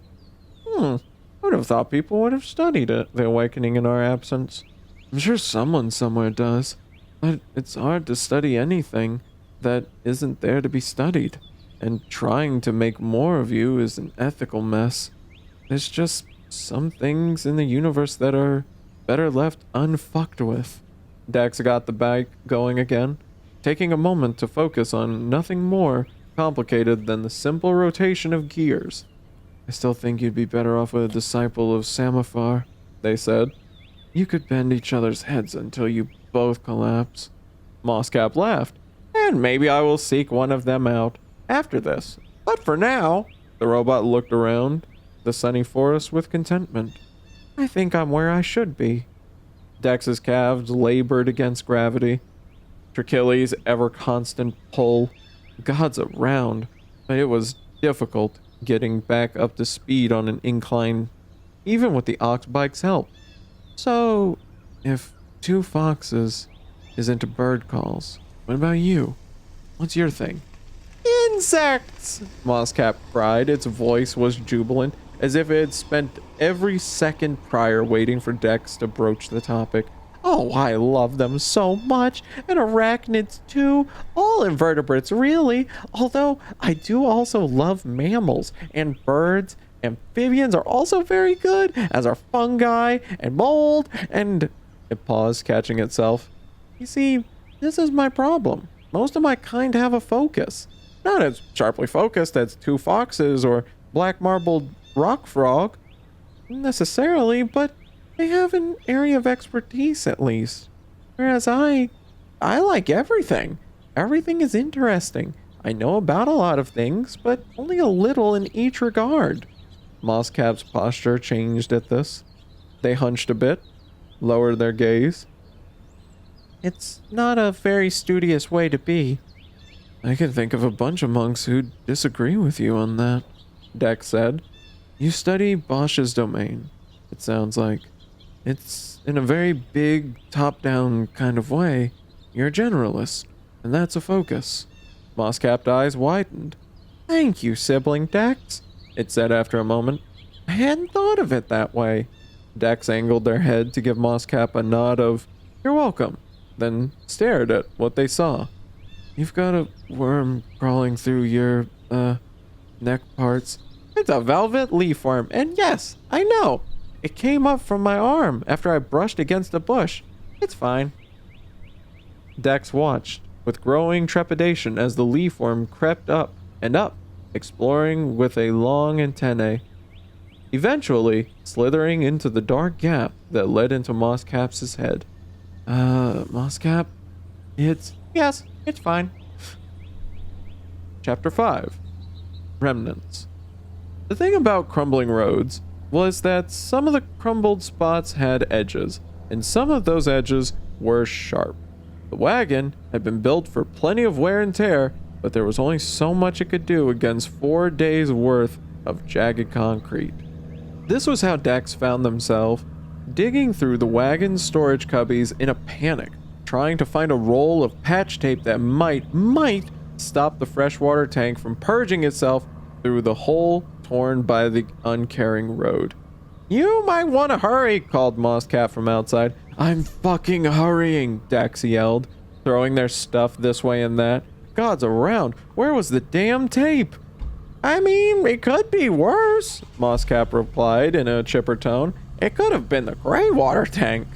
Dex ignored the robot in favor of their rising hackles. They found scissors? No. Soap? No. Worn socks they thought they'd recycled? No. Plant food? No.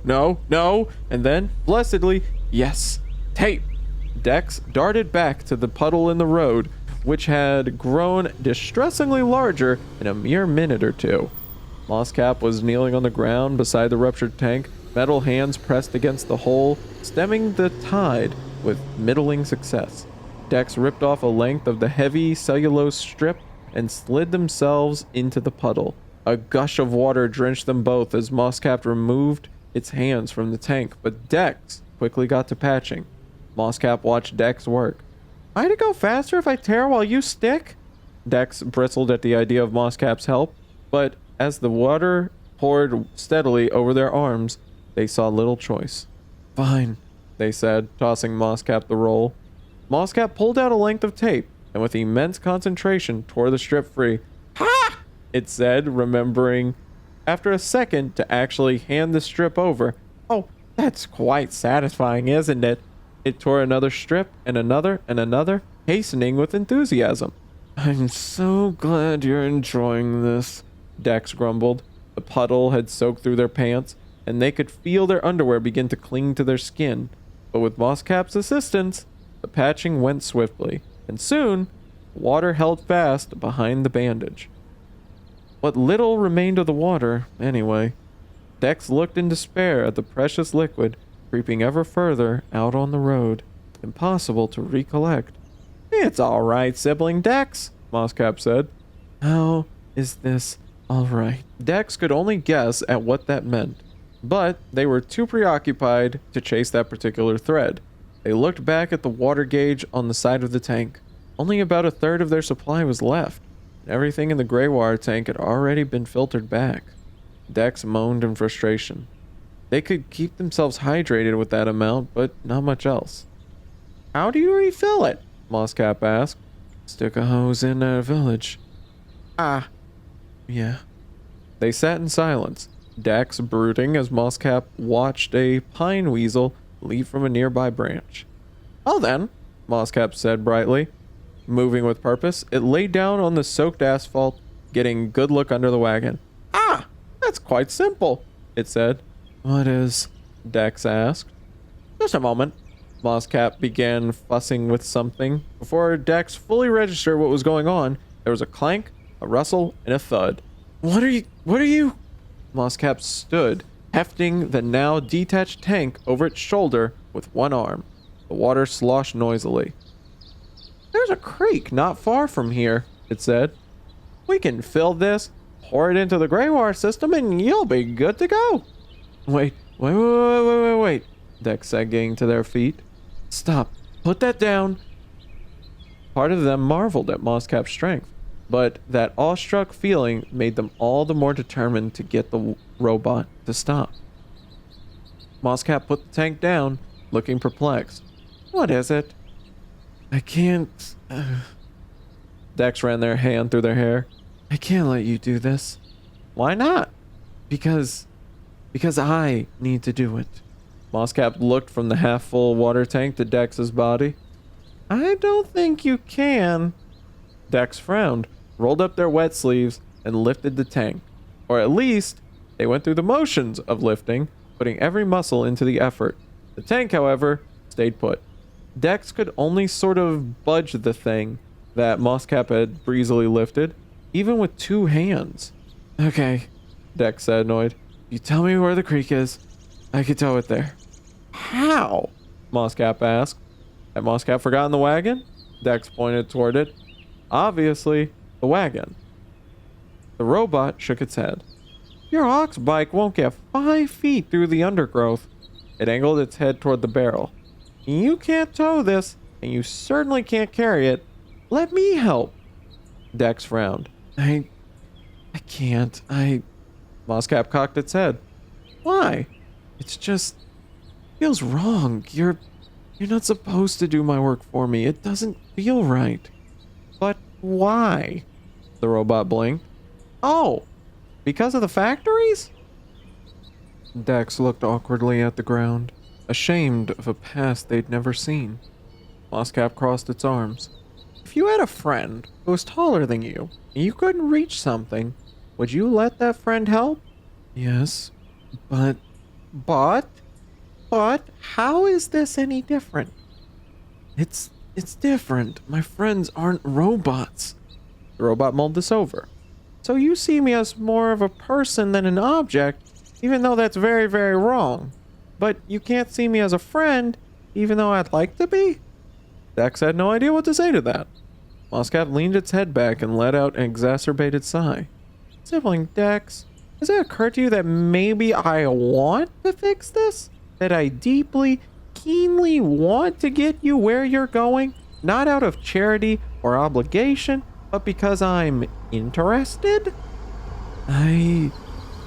Moscap placed its free hands on Dex's shoulder. I appreciate the intent. I really do. But if you don't want to infringe on my agency, let me have agency. I want to carry the tank. Dex put up their hands. Fine, they said. Fine. Carry the tank. I don't need your permission either way. Dex stammered. No, I meant... One of Moscap's eyes quickly switched off, then on again. A wink. I'm teasing. Moscap walked off the asphalt and into the undergrowth.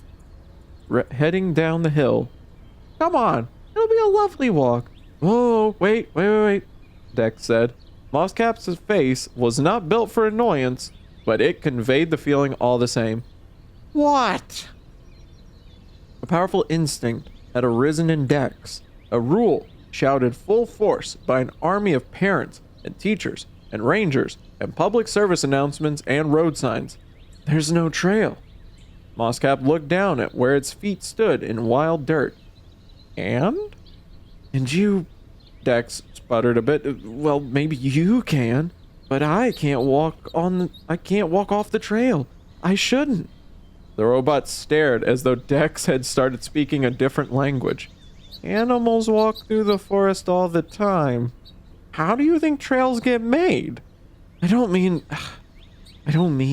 those kind of trails. I mean, they pointed back at the road that connected the world behind to the hermitage ahead. A trail's a trail, Mosscap said.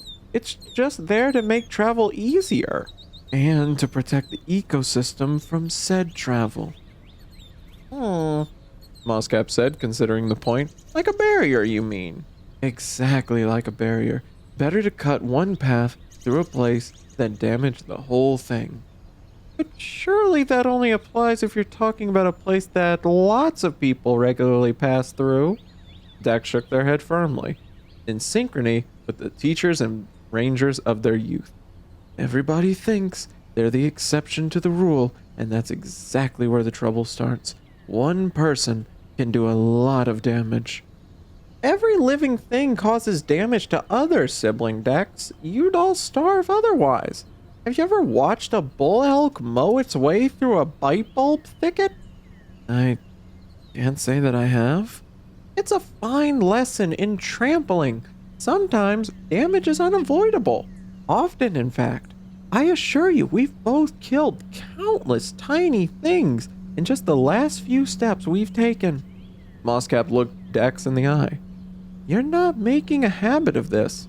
You're not cutting a new trail or clearing a grove or, I don't know, having a party out here. You're taking a walk with me, and once that's done, we'll head right back on the road. I assure you the forest will forget you were here in no time. Besides, I'll guide us. I'll tell you if there's something that shouldn't be stepped on. Now, will you please follow me to the damn creek? Mosscap continued down the hill, leaving no room for rebuttal. Oh, and you might want to pull up your socks. Dex frowned. Why? There are a lot of things out here that love access to flesh as unprotected as yours, Mosscap called out as it walked. Too bad humans don't have fur anymore. It really is helpful in mitigating parasites. But that's good luck for the parasites though, isn't it? Like you said, they're only acting in their nature. Everything about the statement made Dex question every life decision that had led them to this point. Grumbling, they pulled up their socks until they could feel the threads strain beneath their heels, and then followed Mosscap into the woods.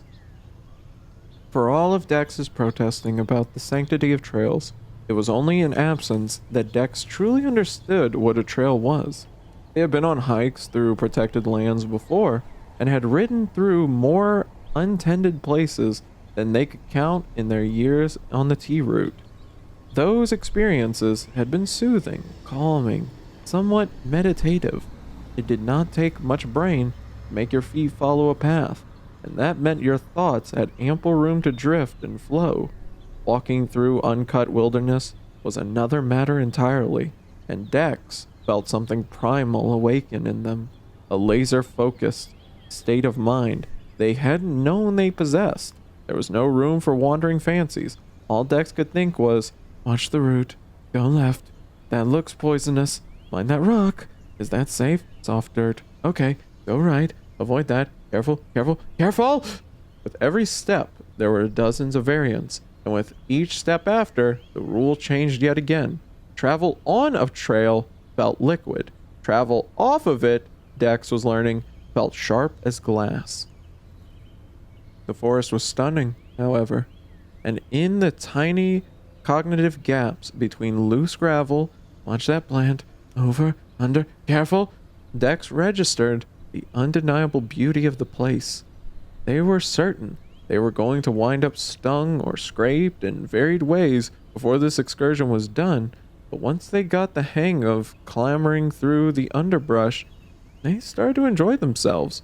They smiled, feeling the same fizzing rebelliousness that had made them turn back from Hammerstrike. This was kind of fun. "Mind the burrows," Moscap said. "There have been some productive weasels here." Dex noted the small, regular holes in the ground and tread carefully around them. "Thanks," Dex said. "Nobody wants a twisted ankle." "Well, that and the apple spiders." Dex froze, missing a step. The what?" "Apple spiders! They have a mutually beneficial relationship with the weasels. It's marvelous. The weasels provide living space and don't bother them, and the spiders keep larger predators away." "How?" "Oh, they are spectacularly aggressive." Dex moved with the lightness of steps around a burrow hole, its opening covered with moss and detritus that shielded its deeper contents from view. "Why are they called apple spiders?" "Because of their size." Moscap rounded its fingers together, making a sphere. "The abdomens are about... Got it. Great. Thank you," Dex said. They hurried on tiptoe through the burrow patch, as though it were made of hot coals. Dex heard the stream before they reached it, marveling at how rapidly the forest changed in proximity to a water source. Deciduous leaves mingled with the formerly homogeneous evergreens. Strange lilies and swamp lanterns outnumbered the ferns and thorny vines. Moscap used its free arm to hold back the branches of a large bush, giving Dex safe passage to the waterway on the other side. "There we are," Moscap said. "Plenty to drink." Dex looked down at the stream. Under any other circumstances, it would have been lovely. Water tumbled over rocks both smooth and multi-hued, dappled sun caught in the currents like glitter, and the percussive melody of endless aquatic cascades seemed perfectly tuned to put a frazzled mind at ease. But Dex wasn't here to look at the stream. Dex was here to take from the stream, and that fact made them note other details. The weird brown algae that coated rocks like fur, the mildewy funk emanating from the spongy soil at the stream's edge, the slimy fish and skimming bugs, and better left nameless leavings traveling under the cadaver-colored leaves floating over. "What's the matter?" Moscap asked. Dex pursed their lips. "This is going to sound very stupid," they said. "I doubt that," said Moscap. "I know where water comes from," Dex said at last. "I know that every drop that comes out of every tap comes from a place like this. I know that the water in the city comes largely from the Mallet River, and the water in Haydale comes from Raptor Ridge. But I've never been to those places. They're just names, concepts. I know that water comes from rivers or streams or whatever, and then it goes and gets processed and cleaned, and then it ends up in my mugs. But I don't think about it. I don't think about a place like this being something that I can use. This doesn't look like a resource to me. It's scenery. It's a pretty picture. It's not for the taking. It certainly doesn't feel safe." Moscap watched the stream for a moment. "Do you think the tank will be alright if we leave it here for a short while?" "I guess. Why?" Moscap set the tank down with a thunk. "If you're up for a bit more of a walk," the robot said, "I'd like to show you something." The decrepit building had been a beverage bottling plant once, though Dex would not have known this if Moscap hadn't explained. All factory-age ruins looked the same. Hulking towers of boxes, bolts, and tubes. Brutal, utilitarian, visually at odds with the thriving flora now laying claim to its rusted corpse. But corpse was not an apt word for this sort of building, because a corpse was a rich resource, a bounty of nutrients ready to be divided and reclaimed. The building's Dex was most used to fit this description. Decay was a built-in function of the city's towers, crafted from translucent casein and mycelium masonry. whose walls would in time begin to decompose, at which point they'd either be repaired by materials grown for that express purpose, or if the building was no longer in use, be reabsorbed into the landscape that had hosted it for a time. But a factory-age building, a metal building, that was of no benefit to anything beyond the small creatures that enjoyed some temporary shelter in its ruins. It would corrode until it collapsed. That was the most it would achieve. Its only legacy was to persist where it did not belong. Dex had seen such ruins many a times in their travels. While some had been harvested for recyclable materials and others had been given a new purpose, a few were left in full sight of the highways, a reminder of the world that was. Repeating history that had left living memory was an all too human tendency, and none in Panga had been alive during the days of the factories. So, while Dex had seen places like the bottling plant at a distance, they'd never gotten close before. They'd never stood inside a factory, as they did now. The building was enormous, cavern-like, an endless equation of I-beams and angles. There was no telling what the floor had been once, for the forest had consumed it.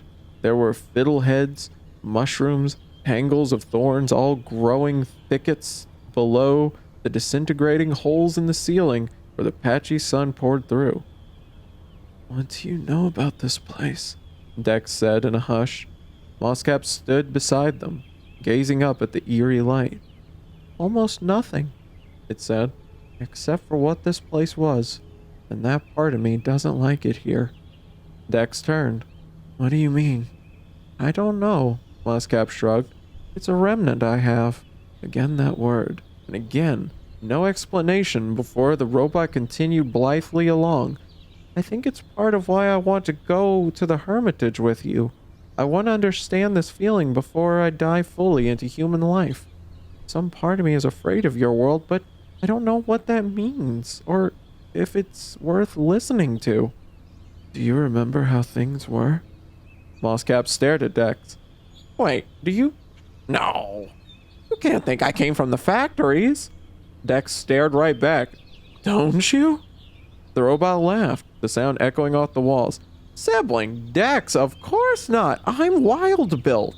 We wouldn't be having this conversation if I'd been in operation since the factories. I mean, look at me." It held out its arms as if showing off an obvious joke.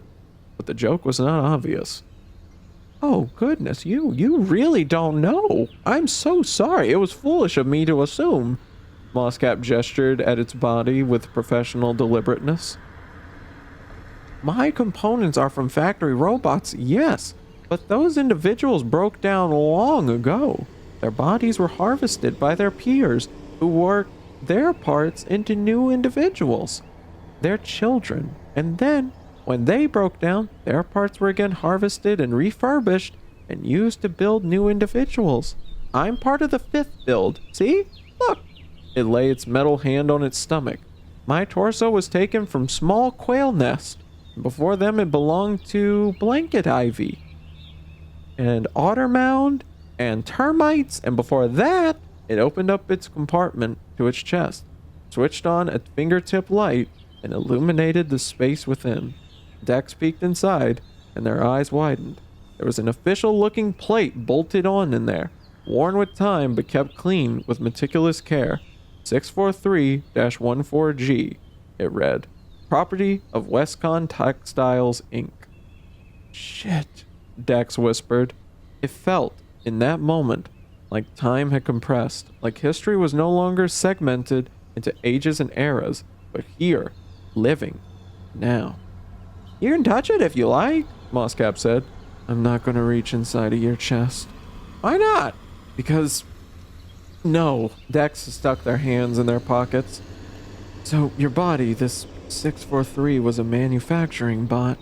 "The torso, yes, but see, this is why I didn't realize you didn't realize, because it's so blatant to me." Mosscap stuck out its arms.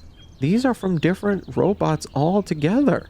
Panarch 73-319, who composed Morning Frog, who composed Mouse Bones, who composed Sandstone, who composed Wolf and Fawn, who now composes me. Panarch 73-319 did automobile assembly. See? You can tell by the joints. Dex took Mosscap's word for that. And you don't have their memories? Not in a way that it's useful. I have some impressions of them. Single images, feelings. I know they aren't mine. They're tiny, brief things. They're for an instant and then gone just as fast. The meaning clicked. Remnants, Dex said. Precisely. And one of those remnants is afraid of places like this. Perhaps afraid is too strong of a word. Wary. Cautious? A little uncomfortable. Dex leaned against a massive rusted vat, taking the weight off of their tired feet. How many other robots are you made from? 3 immediate predecessors, but they too were made from others. My, I guess you'd say, family tree is comprised of many wild-built individuals, descended in total from... the robot counted on its fingertips. 16 factory originals. So, if the parts still work after all this time, and you can keep repurposing parts over and over, why take the original parts and take them apart and mix their pieces up after they break down? Why not fix them? Mosscap nodded empathetically, signaling a good point made. This was discussed at length at the first gathering, after originals began breaking down. Ultimately, the decision was that would be less desirable path forward. But that's immortality. How is that less desirable? Because nothing else in the world behaves that way. Everything else breaks down and is made into other things. You're made of molecules that originated in an unmeasurable amount of organisms. You eat dozens of dead things every single day to maintain your form, and when you die, bits of you will be taken in turn by bacteria and beetles and worms, and so it goes. We robots are not natural things. We know this, but we're still subject to the parent god's laws, just like everything else. How could we continue to be students of the world if we don't emulate its most intrinsic cycle? If the originals had simply fixed themselves, they'd be behaving in opposition to the very thing they desperately sought to understand, the thing we're still trying to understand. Dex put their hands in their pockets. Are you afraid of that? They asked. Of death? Of course, Mosscap said. All conscious things are. Why else do snakes bite? Why do birds fly away? But that's part of the lesson too, I think. It's very odd, isn't it? The thing every being fears is the only thing that's for certain. It seems almost cruel to have that so baked in. Yes. Dex nodded. It's like Wynn's paradox. I don't know what that is. Dex groaned softly, trying to summon a book they had had to read as an initiate. It's this famous idea that life is fundamentally at odds with itself. The example usually used is the wild dogs of the shrublands. Do you know about this? I know there are wild dogs in the shrublands, but I don't know where you're headed, Mosscap said, looking fascinated. Dex shut their eyes, dredging up dusty information. Way back in the day, people killed all the wild dogs in Blue Bank because they wanted to go fishing and hiking and whatever without being possibly mauled. Right? And that wrecked the ecosystem there. Specifically, the elk wrecked the ecosystem there. They ventured into places they hadn't before, and they ate everything. Shrubs, saplings, everything. Soon, there was no ground cover, and the soil was eroding, and it was fucking up waterways, and all sorts of other species were thrown out of whack because of it. A huge mess, but if you think about it from the elk's perspective, this is the greatest thing that has ever happened. The whole reason they never went into those fields was because they were afraid. They lived under constant fear of a wild dog jumping out and eating them, or their young at any moment. That is an awful way to live. It must have been such a relief to be free of predators and eat whatever the hell you wanted. But that was the exact opposite of what the ecosystem needed. The ecosystem required the elk to be afraid in order to stay in balance. But elk don't want to be afraid. Fear is miserable, as is pain, as is hunger. Every animal is hardwired to do absolutely anything to stop those feelings as fast as possible. We're all just trying to be comfortable and well-fed and unafraid. It wasn't the elk's fault. The elk just wanted to relax. Dex nodded at the ruined factory. And the people who made places like this weren't at fault either, at least not at first. They just wanted to be comfortable. They wanted their children to live past the age of 5. They wanted everything to stop being so fucking hard. Any animal would do the same, and they do, if given the chance. Just like the elk. Just like the elk. Mosscap nodded slowly. So the paradox is that the ecosystem as a whole needs its participants to act with restraint in order to avoid collapse. But the participants themselves have no inbuilt mechanism to encourage such behavior, other than fear. Other than fear, which is a feeling you want to avoid or stop at all costs. The hardware in Mosscap's head produced a steady hum. Yes, that's a mess, isn't it? It sure is. So, what was done? You mean about the elk? Yes, they introduced wild dogs, and everything rebalanced itself out. What about the people who wanted to go hiking and fishing there? They don't. Or if they do, they accept the risks, just like the elk do. The robot continued to nod. Because the alternative outcome is scarier than the dogs, you're still relying on fear to keep things in check. Pretty much. Dex leaned their head back, getting a good look at the ceiling. There was an eerie beauty to it, grotesque and tragic. The vat behind them echoed softly as they moved their head, and they thought of the water tank sitting unguarded by the stream. Why did you bring me here? I wanted to show you that I understood how you felt about the algae. Dex hated few things as much as feeling lost. I'm not following. The algae in the stream. That's what bothered you, wasn't it? I'm not sure. I guess so. There's a lot of weird gunk in there. I know it won't hurt me. I know it's going to be filtered out, but something... I don't know. Mosscap smiled. Some part of you doesn't like it. Right. The metal smile grew wider. A remnant. An evolutionary remnant trying to keep you from getting sick. Dex scratched the back of their neck. Remnants are powerful things. Hard to ignore. But you have the sense and the tools to avoid getting sick from that water, and Mosscap traced a finger along the vat, making flakes of rust fall like snow.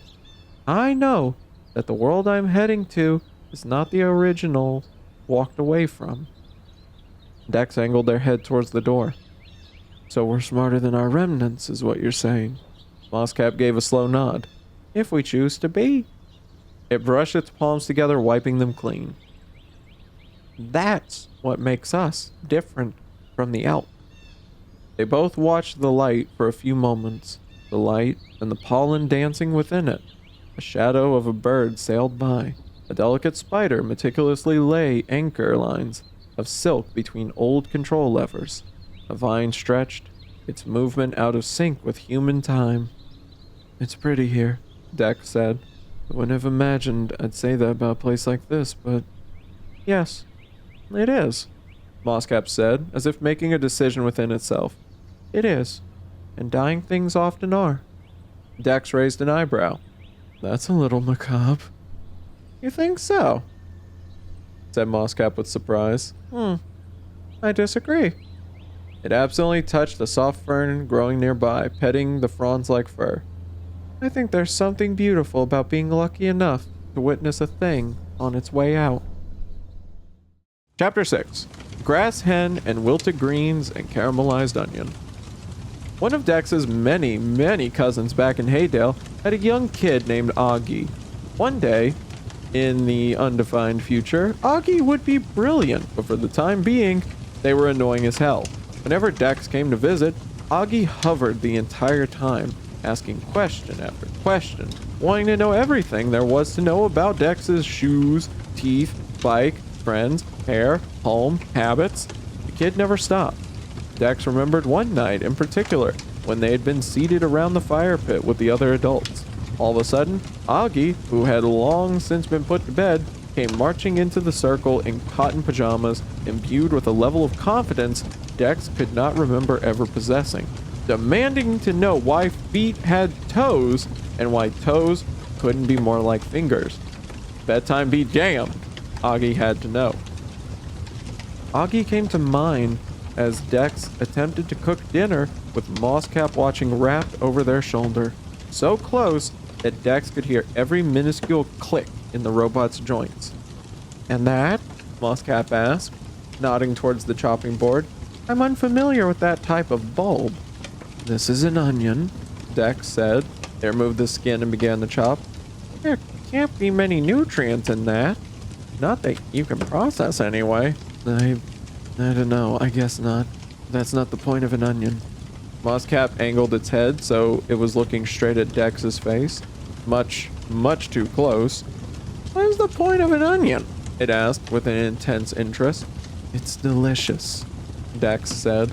"There's basically nothing savory that can't be improved by adding an onion." They stopped mid-chop and rubbed their eyes with their sleeve. "Are you alright?"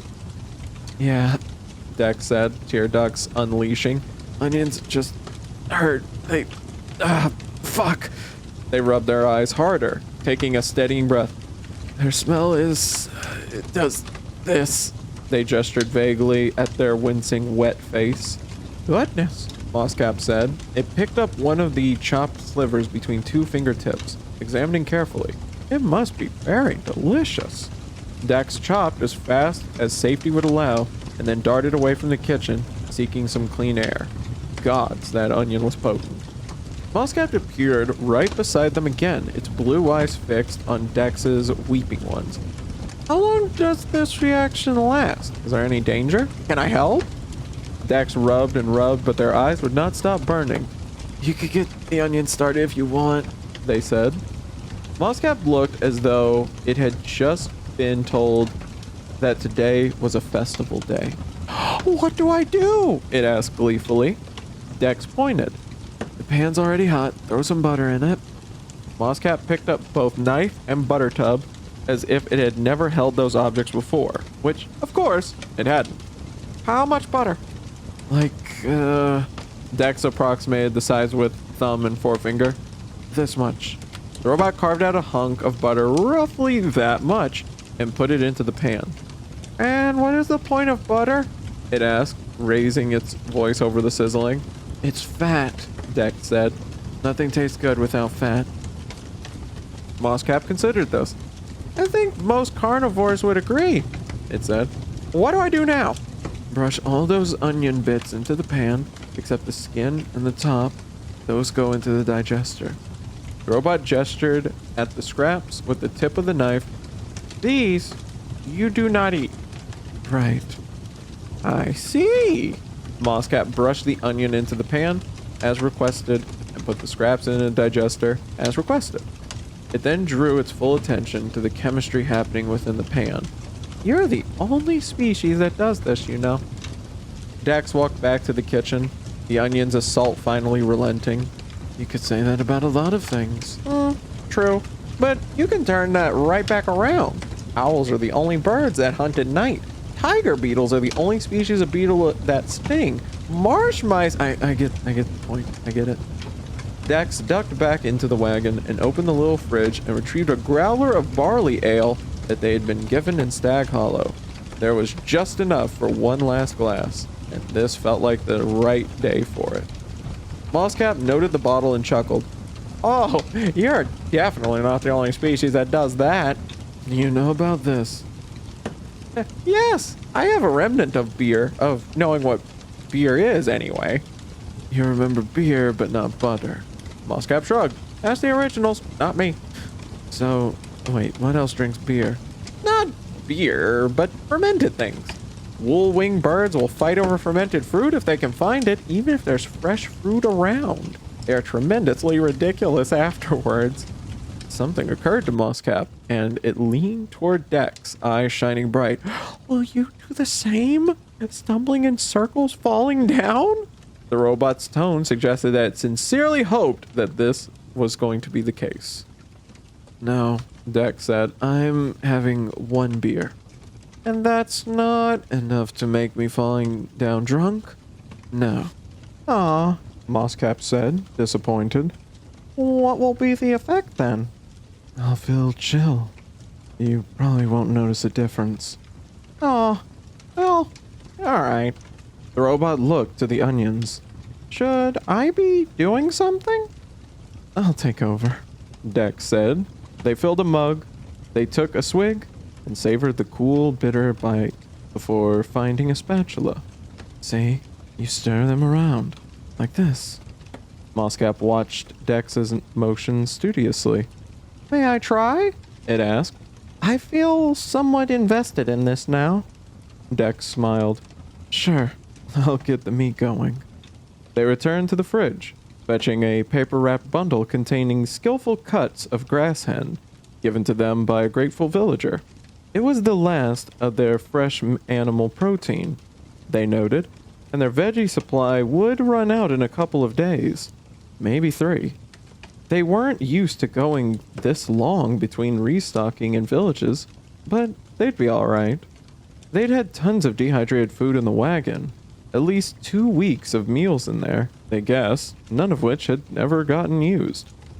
They unwrapped the poultry and began seasoning, focusing on the task instead of questions like how long they planned on being out there and why they were out there in the first place, and whether it might be a good idea to interrogate the fervent little desire that didn't want to go back at all. Dex found the salt and pepper instead. I don't see you eat animals very often, Mosscap said. Not if I'm the one doing the cooking, Dex said. I always eat if it's served to me, and I take stuff like this. They nodded to the meat, if it's given. Otherwise, I only like to eat if I kill it myself. Do you have the skill for that? I can fish, but it's really boring, and I've been hunting a handful of times, but never alone. I don't think I'd get anywhere with it on my own. Mosscap lifted the pan to show Dex the onions. Do these look right? Dex assessed. Yeah, you're doing great. The robot beamed, stirring with pride. Dex chopped and prepped the grass hen, eventually sliding the savory morsels into the pan and adding a huge handful of leafy greens on top.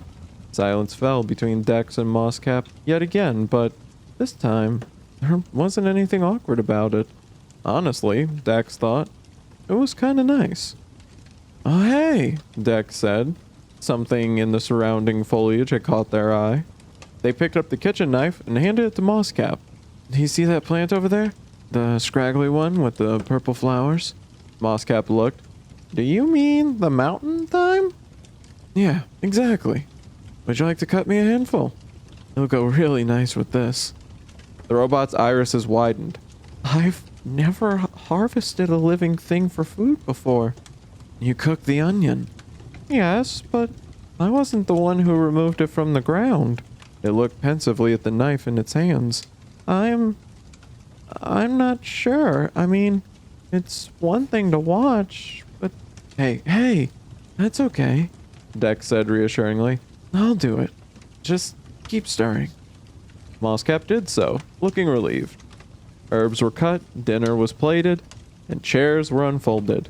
The fire drum was lit. There weren't too many bugs beyond the fireflies, and the evening air was pleasant, but Dex pursed their lips upward toward the hot dinner plate perched on their knees. Something wasn't right. They hadn't properly enjoyed a meal since Mosscap had arrived, and at first, they chalked it up to the weirdness at hand, but cooking together had been comfortable. Why wasn't eating?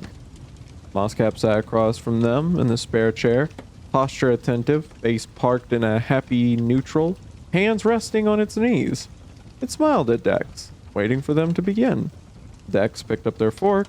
The meat was cooked to tender perfection. Spices blackened around the crispy edges. The vegetables looked soft and sweet. And ale was on hand, ready to wash the whole thing down. Dex stabbed a bite, lifted their fork, opened their mouth, and that's it. Mosscap blinked. That's why. Dex set their fork back down. I figured out what's wrong. Mosscap glanced around. Is something wrong? Yes. Dex drummed their fingers on the armrest. I can't offer you food. The robot's confusion increased. I don't eat. I know you don't eat, and yet... They gestured at their plate with a sigh. It feels so incredibly rude to not offer you anything, especially since you helped. Mosscap looked at Dex's plate. There's physically no way for me to consume that. I know. Putting that inside me would harm me. Or attract animals. Mosscap considered the latter point. That could be interesting, actually. Dex narrowed their eyes. You can't bait yourself. Why not? It's a possibility I've never considered. I have bugs inside me all the time, so why not a ferret? That could be fun. I'm sure. Or a bear. Mosscap said. Yeah, you're right. I couldn't guarantee a small scavenger. The robot bowed its head at the dismissed opportunity and then perked right back up. Sorry, we were talking about food. You needn't worry about it, sibling Dex. I know you'd offer me food if I could eat it. That's not... A lock of hair tumbled into Dex's eyes, and they fixed it, frowning. I don't know if I can explain how fundamental this is. If someone comes to your table, you feed them, even if it means you're a little hungrier. That's how it works. Logically, I get that our circumstances are different, but everything in me just crawls when we do this. I feel like somewhere my mother's pissed at me. So this is a familial expectation. Dex had never examined this before. More cultural. I'd find it rude if I went to anyone's home and wasn't offered food. I can't think of a time when I wasn't. But, yeah, my family was particularly serious about this. They work in the farmland in Haydale, and it produces a lot of food. We had a surplus, and a surplus has to be shared. Mosscap leaned forward. I don't think you've mentioned your family before. You said before that you're from Haydale. You said you left when you were old enough to become an initiate, but you've never talked about your people. I keep in touch. I visit, but we're... I don't know. Estranged? No, Dex said, recoiling. That word didn't fit. Not at all. I love them.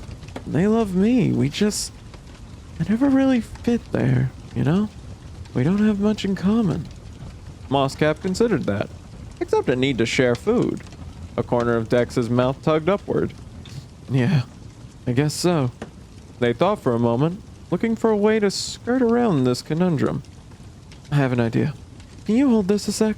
They handed their plate to Mosscap, then got up and retrieved a second plate from the kitchen storage. Here, Dex said. They took half of the food from the first plate, placed it on the second, and handed this to Mosscap.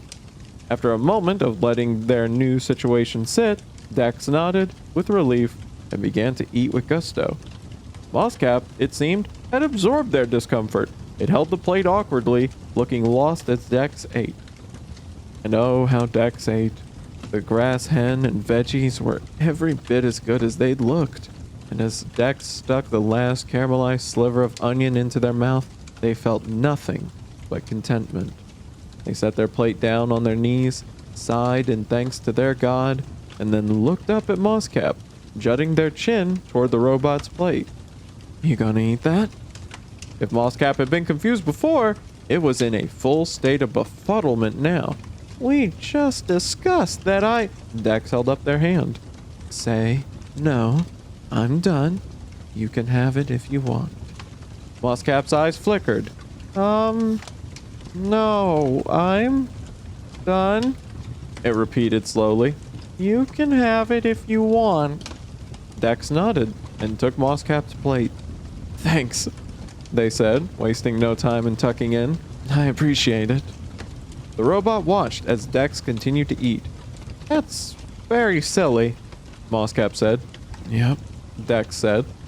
And entirely unnecessary. Dex took a gulp of ale and exhaled with pleasure. It worked, though. Mosscap weighed this and then gave an amused nod. Then that's what we'll do. Chapter 7. The Wild. It is difficult for anyone born and raised in human infrastructure to truly internalize the fact that your field of the world is backward, even if you fully know that you live in a natural world that existed before you and will continue long after. Even if you know that the wilderness is the default state of things and that nature is not something that only happens in carefully curated enclaves between towns, something that pops up in empty spaces if you ignore them for a while, even if you spend your whole life believing yourself to be deeply in touch with the ebb and flow, the cycle, the ecosystem that it actually is, you will still have trouble picturing an untouched world. You will still struggle to understand that human constructs are carved out and overlaid, that these are the places that are the in-between, not the other way around.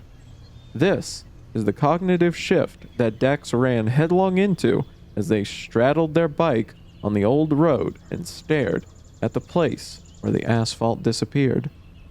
There had been a landslide at some point, years before, decades before, who could say? A whole chunk of the mountain had lost cohesion, erasing the paved line hewed by human hands. This wasn't a matter of the road being damaged.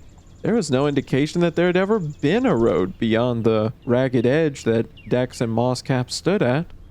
Whether chunks of asphalt had broken off or were thoroughly swallowed by rock and soil, both of which have been claimed in full by thriving communities of ferns, trees, roots, and lichen. Aw, I'm sorry, sibling Dex, Mosscap said. Dex said nothing in reply. They stared at the chaotic jumble ahead of them, trying to understand the feelings smoldering within their chest. There was disappointment in there, and dismay too, but as they unwrapped the snarl, the bulk of what they found was anger, constantly doubling itself like cells dividing. The anger wasn't directed at the situation, but at the suggestion that this meant giving up. I can't go any further, they had thought upon arriving at this spot, and when they protested at this, the logical part of them explained, the road is gone. The wagon can't travel through there. That's it. The road was gone. The wagon couldn't travel. The longer those observations sat, the more Dex fumed. The place ahead was simply the world, as the world had always been and would always be. Dex was, presumably, a part of it, a product of it, a being inextricably tied to its machinations, and yet, faced with the prospect of entering the world unaided, unaltered, Dex felt helpless, hopeless. A turtle on its back, legs waving futilely in the air. Dex glared at the missing road, glared at themselves. They kicked the brakes down and marched into the wagon. "Aw, I'm so disappointed," Mosscap said, still outside. "And I really am sorry. As I said, I haven't been out this way in some time, and I've never been up this road before. I had no idea it was such a... What are you doing?" Dex was digging around in the wagon, backpack in hand. They packed water bottle and filter, of course, and first aid, obviously. Socks, probably. They could dish the socks if need be. Sibling Dex? Soap? No. Jewelry? No. Trinkets? Gods around, why did they have so much stuff? Dex continued to cram things into the bag, uncaring about how any of it was folded or stacked. A full change of clothes was too much, or was it? They jammed in pants and a shirt just in case. Mosscap stuck its head into the wagon. What are you doing? Dex stood in front of their pantry cupboard, thinking. It would have been a day's ride to the Hermitage, so without the bike, on foot... Sibling Dex? No, Mosscap said. 2 days, Dex thought. Maybe 3. They grabbed protein bars, salted nuts, dried fruit, jerky, and chocolate. Maybe you got the wrong impression when we went off the trail before. Mosscap's voice was nervous. That was a couple of hours in an easy stretch of forest. I don't know what's out there. I've never been there. It's not on you, Dex said. They added a pocket charger for the computer and a spare blanket, and then zipped up the bag. They shuttered the wagon's windows one by one. I don't understand, Mosscap said. Why is this so important? Something in Dex prickled furiously at the question, a secretive creature that did not wish to be poked. They climbed back out of the wagon with conviction as Mosscap jumped out of the way. You don't have to come, Dex said. We're going to part ways after the Hermitage anyway. You've been very kind in helping me, but I've kept you from your thing, and you should get to it. Mosscap stood helplessly as Dex locked the wagon. Sibling Dex, Dex shouldered their pack and pulled the straps tight. They looked up at the robot towering above them. I'm going, they said. Mosscap's eyes went dark for a moment, and when the blue light returned, it was a little dimmer than before. Okay, Mosscap said. Then let's go. The human body can adapt to almost anything, but it is deceptively selective about the way it does so. Dex had thought themselves in good shape. They had spent years pedaling through Panga. They were demonstrably fit, and yet after a full day of scrabbling their way up a trailless hill, climbing over logs, down gullies, cautiously finding their footing across rock piles, muscles that had been resting for years objected loudly to finding themselves drop-kicked into such an unexpected task. Dex didn't care. Their palms and forearms were scraped and bloody. Dex didn't care. Bloodsucks were taking full advantage of the feast at hand. A blister was forming on their foot, a spot unaccustomed to being rubbed by a shoe in an unfamiliar angle. The sky was getting darker. The air was getting thinner. The mountain seemed to go on forever. Dex didn't care. Mosscap said nearly nothing as the two went along, aside from the occasional quiet suggestion of, this way looks easier, or mind that route. Dex resented the robot's company. They did not want Mosscap there. They did not want anyone there. They wanted to climb the fucking mountain because they had decided they would. And then, when they got to the Hermitage, then... Dex gritted their teeth and hauled themselves over a boulder, ignoring the gaping hole at the end of that statement. Welts began to rise where the bloodsucks had fed. Sweat poured from Dex's itching skin, soaking the red and brown cloth that was already caked with dirt. Dex could smell themselves, musky and acrid. They thought of the sweet mint soap in their wagon, the fluffy red towel, the trusty camp shower that really wasn't anything special, but was always there for them. They thought of their chair, their fire drum, their beautiful, beautiful bed. And what did we do before beds? Dex thought angrily. What did we do before showers? The human species did just fine for hundreds of thousands of years without any of that, so why can't you? It began to rain. I think we should find shelter, Mosscap said. They looked up at the sky. Those clouds aren't going anywhere anytime soon, and it'll be dark in an hour.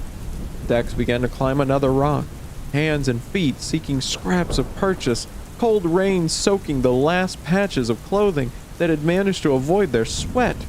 This time, Mosscap didn't follow. It stood at the bottom of the rock, watching in bafflement. Why are you doing this? It asked. Dex said nothing. Why did you come out here? The robot's voice rose impatiently. Why are you here, sibling Dex? I'm trying to climb, Dex snapped, a few feet above. Stop distracting me. Did something happen to you? No. Did someone drive you away? No. They reached up. There was a small crack that looked decent, but the rain had made the rock slick. Dex's fingers slipped from the water and shook from the rain. You have friends in the city, Mosscap said. You have family in Haydale. Why did you leave? Did they hurt you? No. Do they miss you? God, do they love you? Shut up! The words echoed against the rocks, and as they bounced, Dex lost their grip. It wasn't so much a fall as a skid. Their body managed to catch varied angles and points, slowing their speed but tearing at cloth and skin. Dex felt the impact before they understood what it was. Hard, yes, and painful, yes, but uniform. Bracing. Metallic. Mosscap. The robot wrapped its arms around Dex's body, absorbing the descent, and they both crashed backward into the muddy ridge below. Dex rolled free of the robot's grasp, collapsing shakily into the muck that surrounded them. Mosscap sat up quickly, its plating spattered with mud. Are you all right? The robot cried. Dex sat in the mud, cold rain hammering down, insect bites burning, bruises and scrapes, screaming, muscles weeping and heart trembling. They panted. They tried to steady themselves, and slowly, silently, as though it were an afterthought, Dex began to cry. I don't know, Dex said, their voice shaking. I don't know what I'm doing here. I don't know. Mosscap got up on its knees and held out a hand to Dex. Come on, sibling Dex, let's... I don't know, Dex cried. They beat the mud once with their hands, frustrated, furious, crying full-bodied now. They looked at Mosscap, angry and raw. Mosscap's hand remained outstretched. Come on, it said. Its voice was easy, steady, used to sharing space with wolves and bears and small frightened things. The rain fell harder, and Dex let the robot help them up, and the two got to their feet.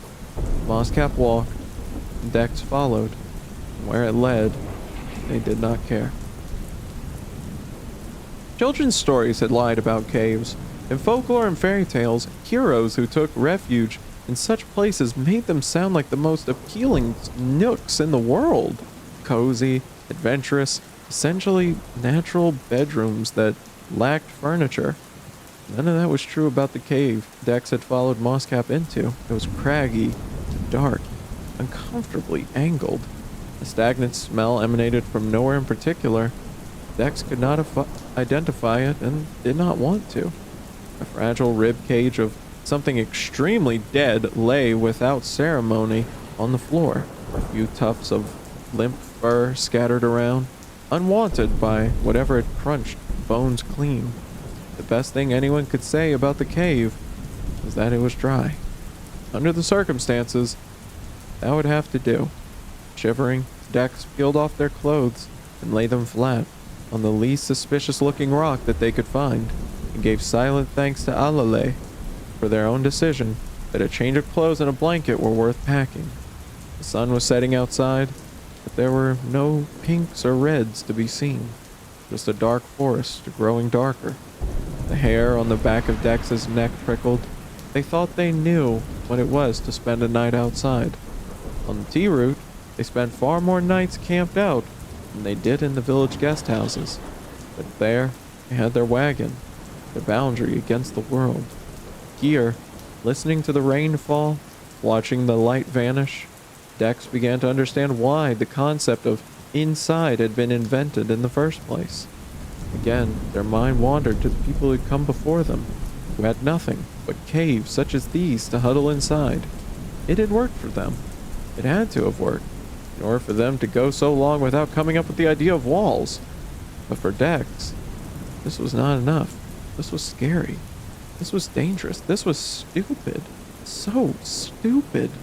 They glanced at the bones on the floor, the hair on the necks raised taut.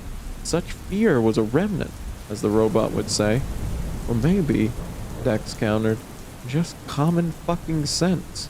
Mosscap was seated opposite them, cross-legged, hands folded in its lap. Should we make a fire? It asked. I could gather wood. Dex let out a sad, disparaging laugh. directed at themselves and not the robot. I don't know how to make a wood fire, they said.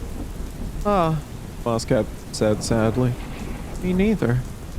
It looked at its hands, spreading its fingers wide. One by one, the lights on Moscap's fingertips lit up. Does that help? It's not warm, but that helps, Dex said, and they meant it. 10 tiny lights didn't seem like much, but Dex felt their hair lower, just a touch. They sat on the floor. Rocks poked unkindly into their backside. They pulled their knees up to their chest, wrapping their arms around their legs and resting their chin on their knees. Something within them loosened, vanished, and gave up. With neither reason nor clear intent, they started talking. I have it so good. So absurdly, improbably good. I didn't do anything to deserve it, but I have it. I'm healthy. I've never gone hungry, and yes, to answer your question, I'm loved. I lived in a beautiful place, did meaningful work. The world was made out there. The world we made. Moscap, it's nothing like what your originals left. It's a good world. A beautiful world. It's not perfect, but we fixed so much. We made a good place, struck a good balance, and yet every fucking day in the city I woke up hollow and just tired, you know? So I did something else instead. I packed up everything and I learned a brand new thing from scratch, and gods, I worked hard for it. I worked really hard. I thought if I can just do that, if I can just do it well, I'll feel okay, and guess what? I do it well. I'm good at what I do. I make people happy. I make people feel better, and yet I still wake up tired. I like something's missing. I tried talking to friends and family. Nobody got it. So I stopped bringing it up, and then I just stopped talking to them altogether because I couldn't explain. And I was tired of pretending like everything was fine. I went to doctors to make sure I wasn't sick and that my head was okay. I read books and monastic texts and everything I could find. I threw myself into my work. I went to all the places that used to inspire me. I listened to music and looked at art. I exercised, I had sex, and got plenty of sleep, and I ate my vegetables, and still, something's missing. Something is off. So how fucking spoiled am I then? How fucking broken? What is wrong with me that I can have everything I could ever want and have ever asked for, and still wake up in the morning feeling like every day is a slog? Moscap listened to Dex, listened with intense focus, and when it spoke, it did so with equal care. I don't know, it said. Dex sighed. I don't expect you to know. I just... talking. They rested their cheek on their knees, watching the dark beyond the cave settle in. Did you think the hermitage would help in some way? Moscap said. I don't know. It was just this crazy idea that popped into my head one a day when the thought of going down the same road and doing the same thing one more time made me feel like I was going to implode. It was the first idea in forever. It made me feel excited. It made me feel awake. And I've been so desperate for that feeling, so desperate to just enjoy the world again that You followed a road you hadn't seen, Moscap said. Yeah. The rain poured incessantly outside, nearly drowning out the mechanical hum of Moscap's thinking. The robot extended one of its glowing fingers and began drawing absent squiggles on the dirty floor. Maybe I'm the wrong one for this. Dex looked up. The wrong one for what? Moscap shrugged, its head bowed. How am I supposed to answer the question of what humans need if I can't even understand what one human needs?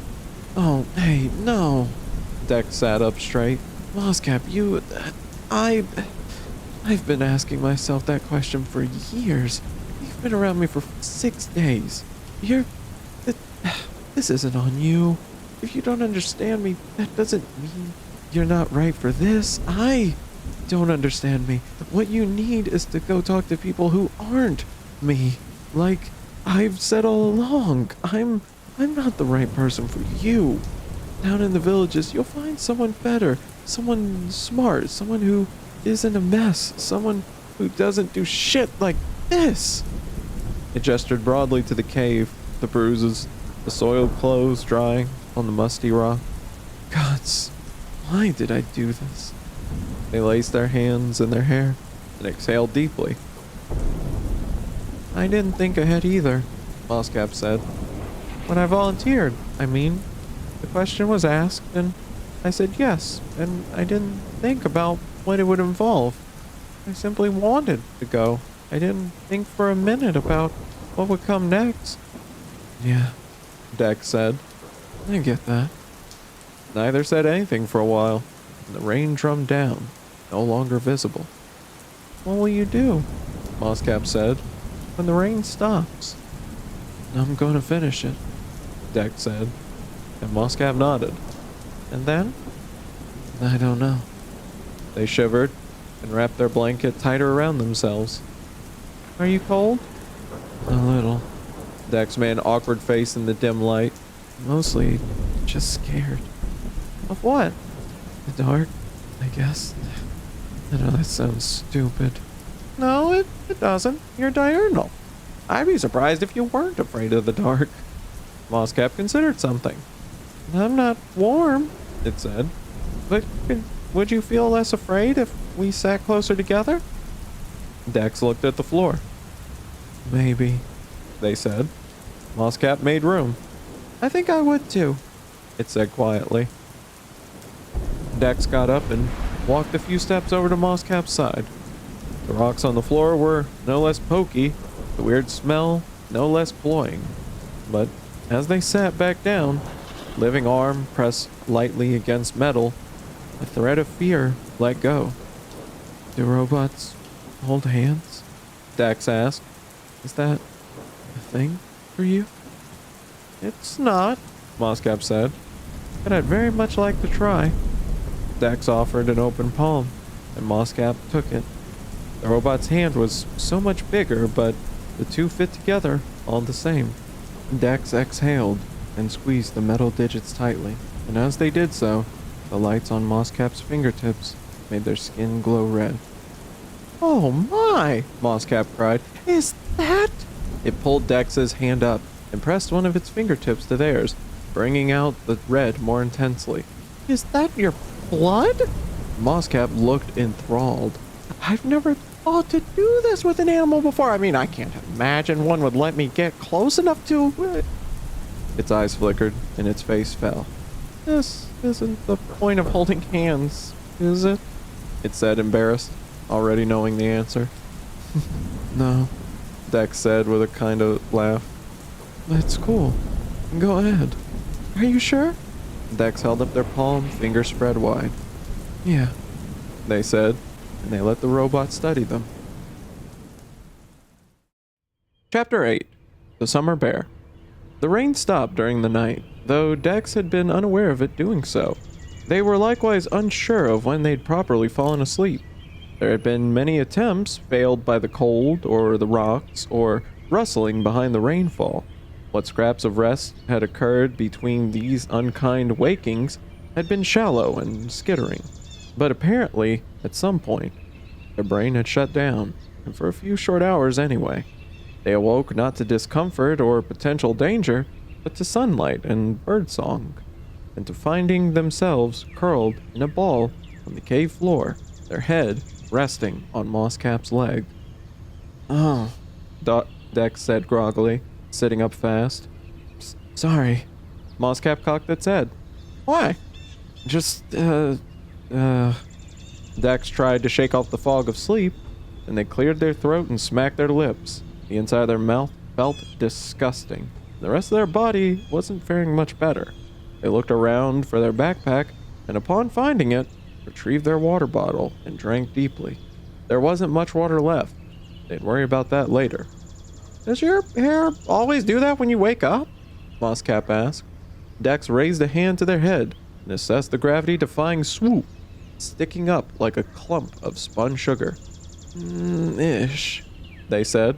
They combed the mess with their fingers as best as they could. The robot leaned forward with interest. Did you dream? Dex took another sip of water, more sparingly this time. Yeah, they said. What of? I don't remember. I don't understand. How do you know that you dreamed if you don't remember it?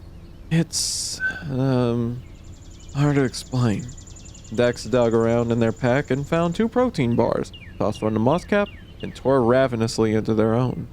Dreams are here while you're sleeping, but gone as the rest of your brain kicks in. Always? Mosscap asked, holding the unwrapped protein bar idly. Not always, but most of the time. Mosscap said. It pondered this and gave a wistful shrug. I wish I could understand experiences I'm incapable of having. Me too. Dex got to their feet, muscles grumbling, blisters making their existence known. Something in their neck had folded in a way that it wasn't supposed to, and their palms were chafed from climbing. They staggered to the cave entrance, and the sight beyond rendered them silent. They didn't know where they were, but the world outside was magnificent. The yellow morning sky was smudged with the shadows of last night's clouds, and toward the horizon, thick gray curtains revealed where the rain had gone. Moton was setting, the faint stripes of its mighty storms sinking below the horizon for another day, and below, the Keskin forest spread without seeming end. Dex could see not the broken road, nor the villages, nor anything that hinted of a world other than this. They could not remember ever before feeling quite so small. Mosscap appeared behind and gazed outward with them. It should only take a few hours from here, it said. You still want to finish this? Yeah, Dex said. I do. The feeling behind their words was no longer a furious need, driven by neither rhyme nor reason, but simply an inevitability, a surrender. They had come this far, they would see this through. A sign rose out of the undergrowth. Its letters were long gone, its message lost to time, but the existence of a human-made object sparked an alertness in Dex. They knew there were no people there, no assistance if needed, and that didn't matter. There was a sign in the ground where someone had placed it. People had been there once, and some raw impulse within Dex latched onto that fact. Though they knew it unwise, they couldn't help but feel just a little less lost in the woods. There was a path too, not a road, but a stone ramp winding up and up. After a day and a half of trekking through the anarchy of untouched forest, Dex's feet met the orderly walkway with profound gratitude. It was still a climb, but a simplified one. Dex found it dangerously easy to understand why their ancestors had wanted to pave the world over. The top of the ramp came more quickly than expected. Dex had known where they were going, yet the sight that popped into view stunned them into silence all the same. Oh my, Mosscap said. The Heartbrow Hermitage had been beautiful once. Dex could see it if they pushed their eyes past the weathered decay. It was a single-story building with a large dome at the center, orbited by attached rooms that clustered and spread flower-like. These were roofed with concentric rings that alternated between abandoned turf planters and antiquated solar panels. Dex imagined how the roofs had looked in their day. Glossy blue contrasted with buzzing green, an attractive striped mosaic made of things that drew life from light. The stone walls below had been sparkling white, free of the peppered lichen that now lay upon it like a burial shroud. The wooden accents framing it all were silvered. The Dex could picture them in warm, embracing red. A courtyard spread out before the building, artfully filled with trellises and planters. The garden was overgrown now, fountains within it long run dry. Dex couldn't easily define what they felt as they looked at this place.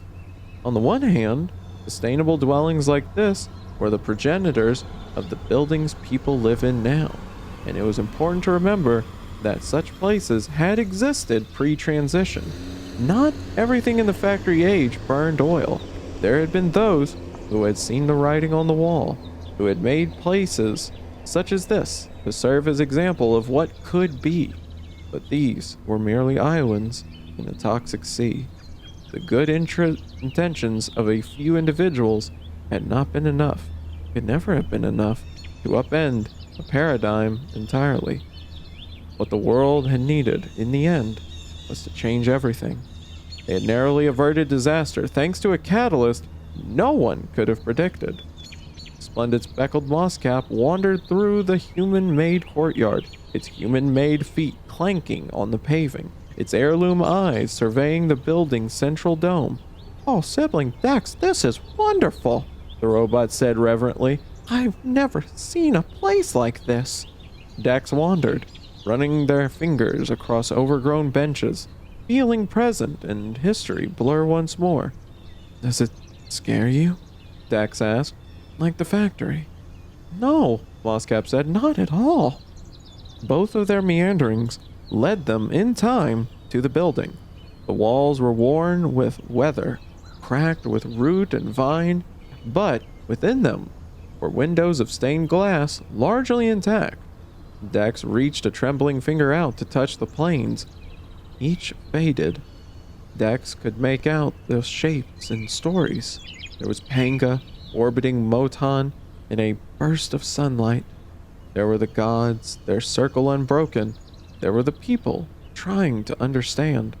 Mosscap stood, contemplating the rotting wooden doors that separated out from in. "Perhaps I should go in first," it said. "There's no telling what's in there."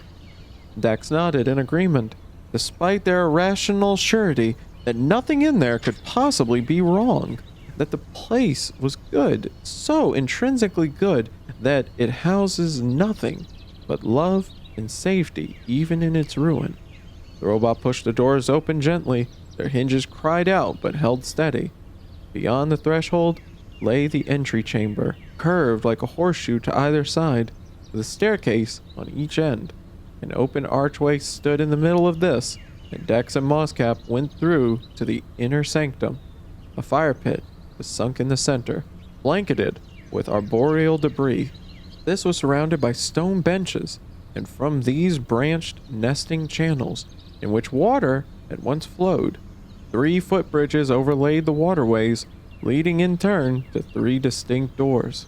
Above each of these was carved a symbol, a sunjay to the right, a sugar bee to the left, and a summer bear straight ahead. Dex let out a shaky breath, and Mosscap took note of the doorways, then stood musing. "Is this typical?" it asked. "Is what typical?" Mosscap nodded to the carvings. "A tremendous amount of effort went into building in such a remote spot, yet it's a shrine for only half of the Pantheon. What, a twin building for the other 3 if it existed elsewhere?" Dex's brow furrowed with confusion. "This is the whole Pantheon."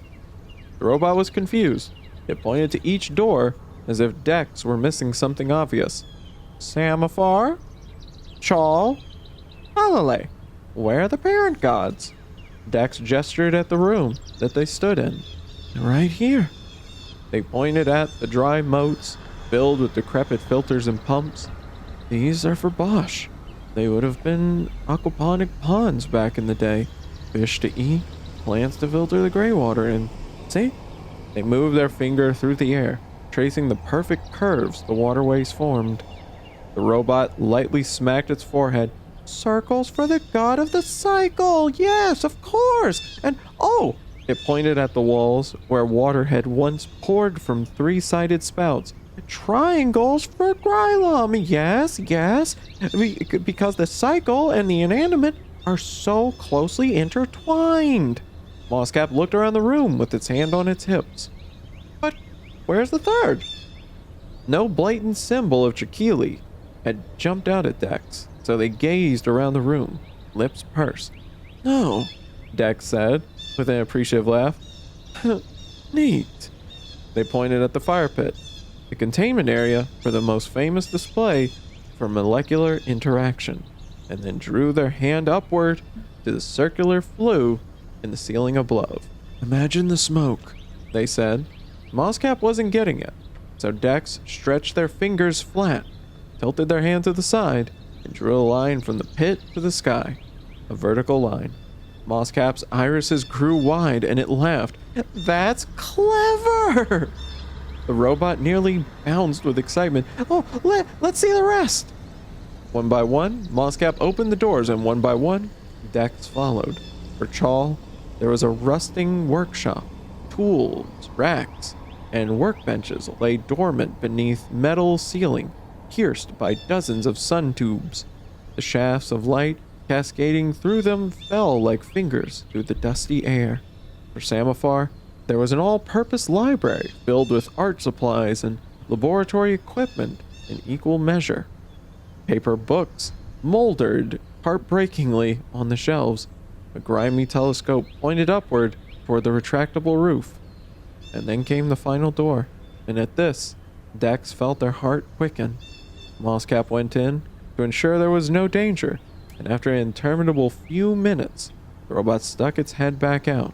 I believe you'll like this, it said with a smile. Dex hurried inside and found what else? A cozy living space. There was a kitchen with spacious counters, a bathroom with an enormous shareable tub, and beds, their plush linens eaten away. There were objects on the floor, too, knocked around by time and creatures long gone.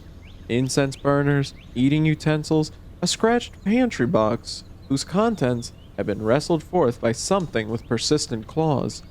One of the objects called to Dex out of the corner of their eye, and they bent down to pick it up.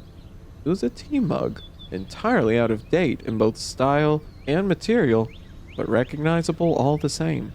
They cradled the relic in their palm, holding it close to their chest. They remained that way for a few minutes until Mosscap walked up beside them and placed a hand on their shoulder. Are you all right? Dex wiped their eyes with their shirt collar. Just stuck in a memory. A good one? Dex exhaled at length and sat on the dirty floor. This one time, I was 10 years old and I don't remember what was wrong, but I was having a day. Probably something to do with school. I wasn't good at school, or maybe my sisters were being jerks, or... They shook their head. It doesn't matter. All I remember is standing in the kitchen, yelling at my dad, just shouting the walls down. And my dad, he's looking at me. I have this clear picture of this. He's standing there with a half-eaten muffin, staring at me like, what is even happening? And I yell and I yell, and I'm not even making sense anymore, if I ever had been to start with, and eventually I skate right from yelling into crying, bawling snot. He puts the muffin aside and he kneels down and he holds me. And this is the funny part, because I felt so embarrassed over being treated like a little kid. I was 10. I was very much a little kid.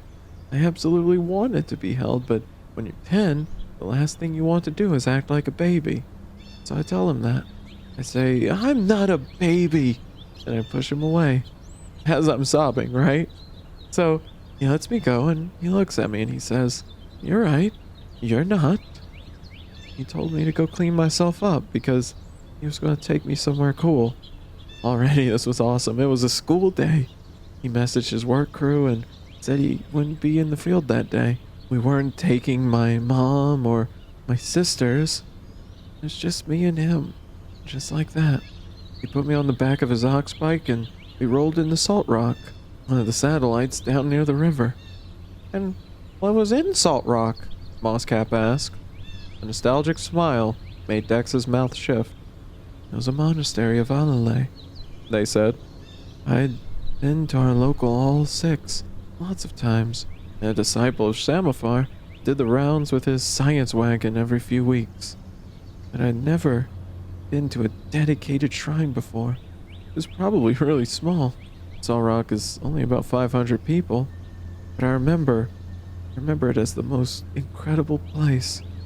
There were wind chimes and prisms hanging from the rafters and big smooshy cushions and carved idols everywhere and so many plants.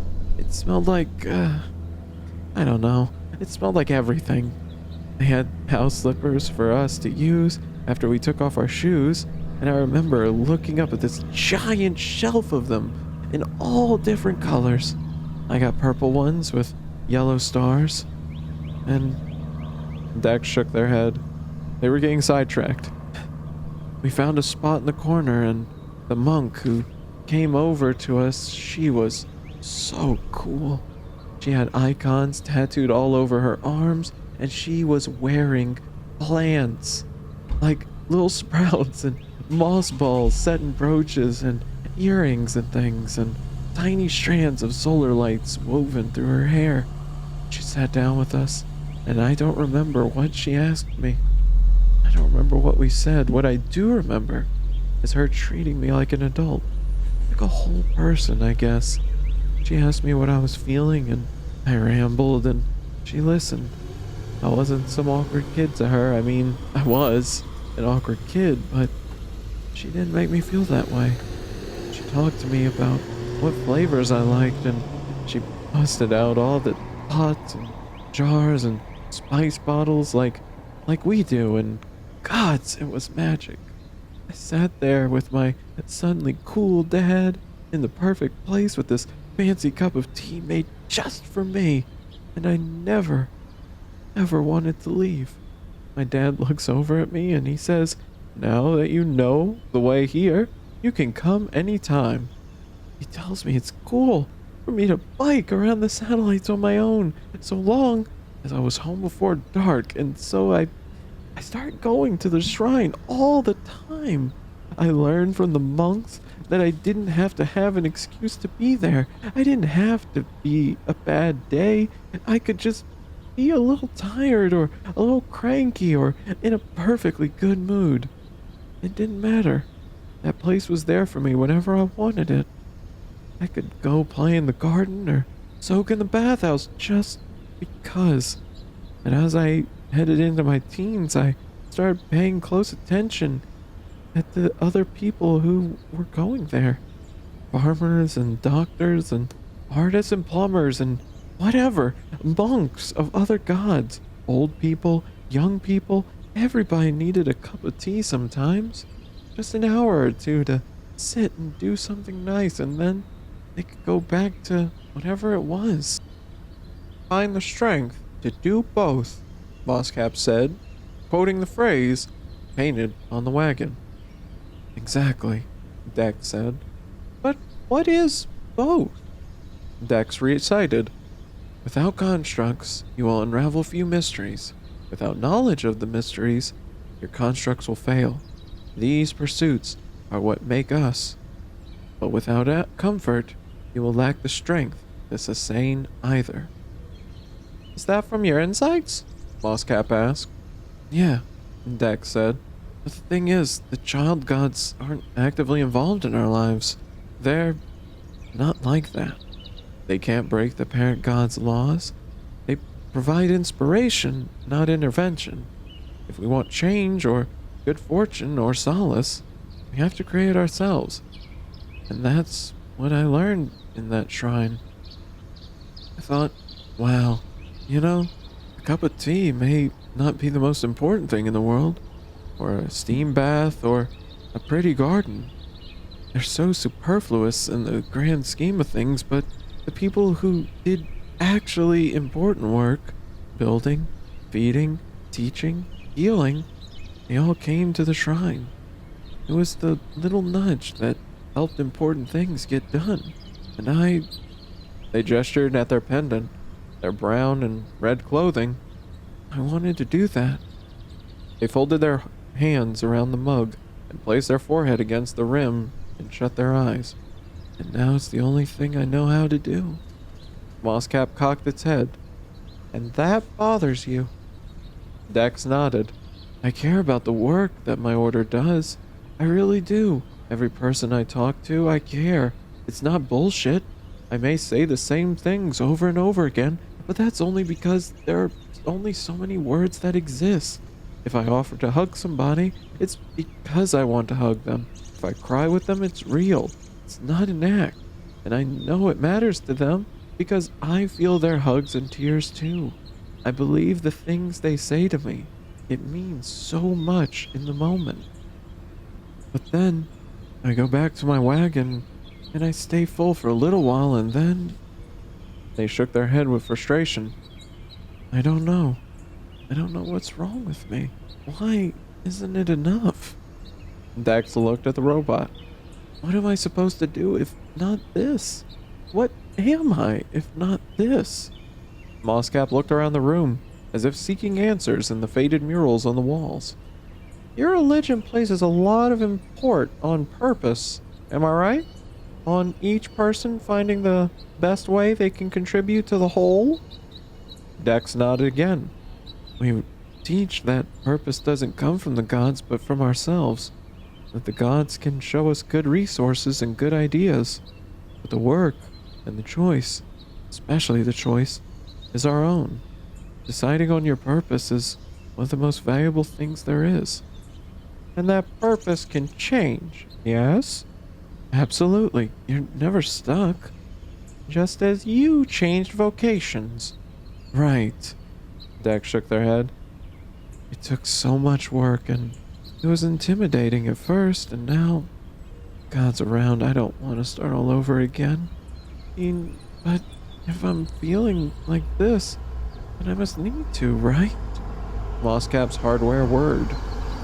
Have I correctly gleaned from our conversations that people regard the accident of robot consciousness as a good thing? That when you tell stories of us choosing our own future, of not standing in your way, you see the fact that you did not try to enslave or restrict us as a point of pride.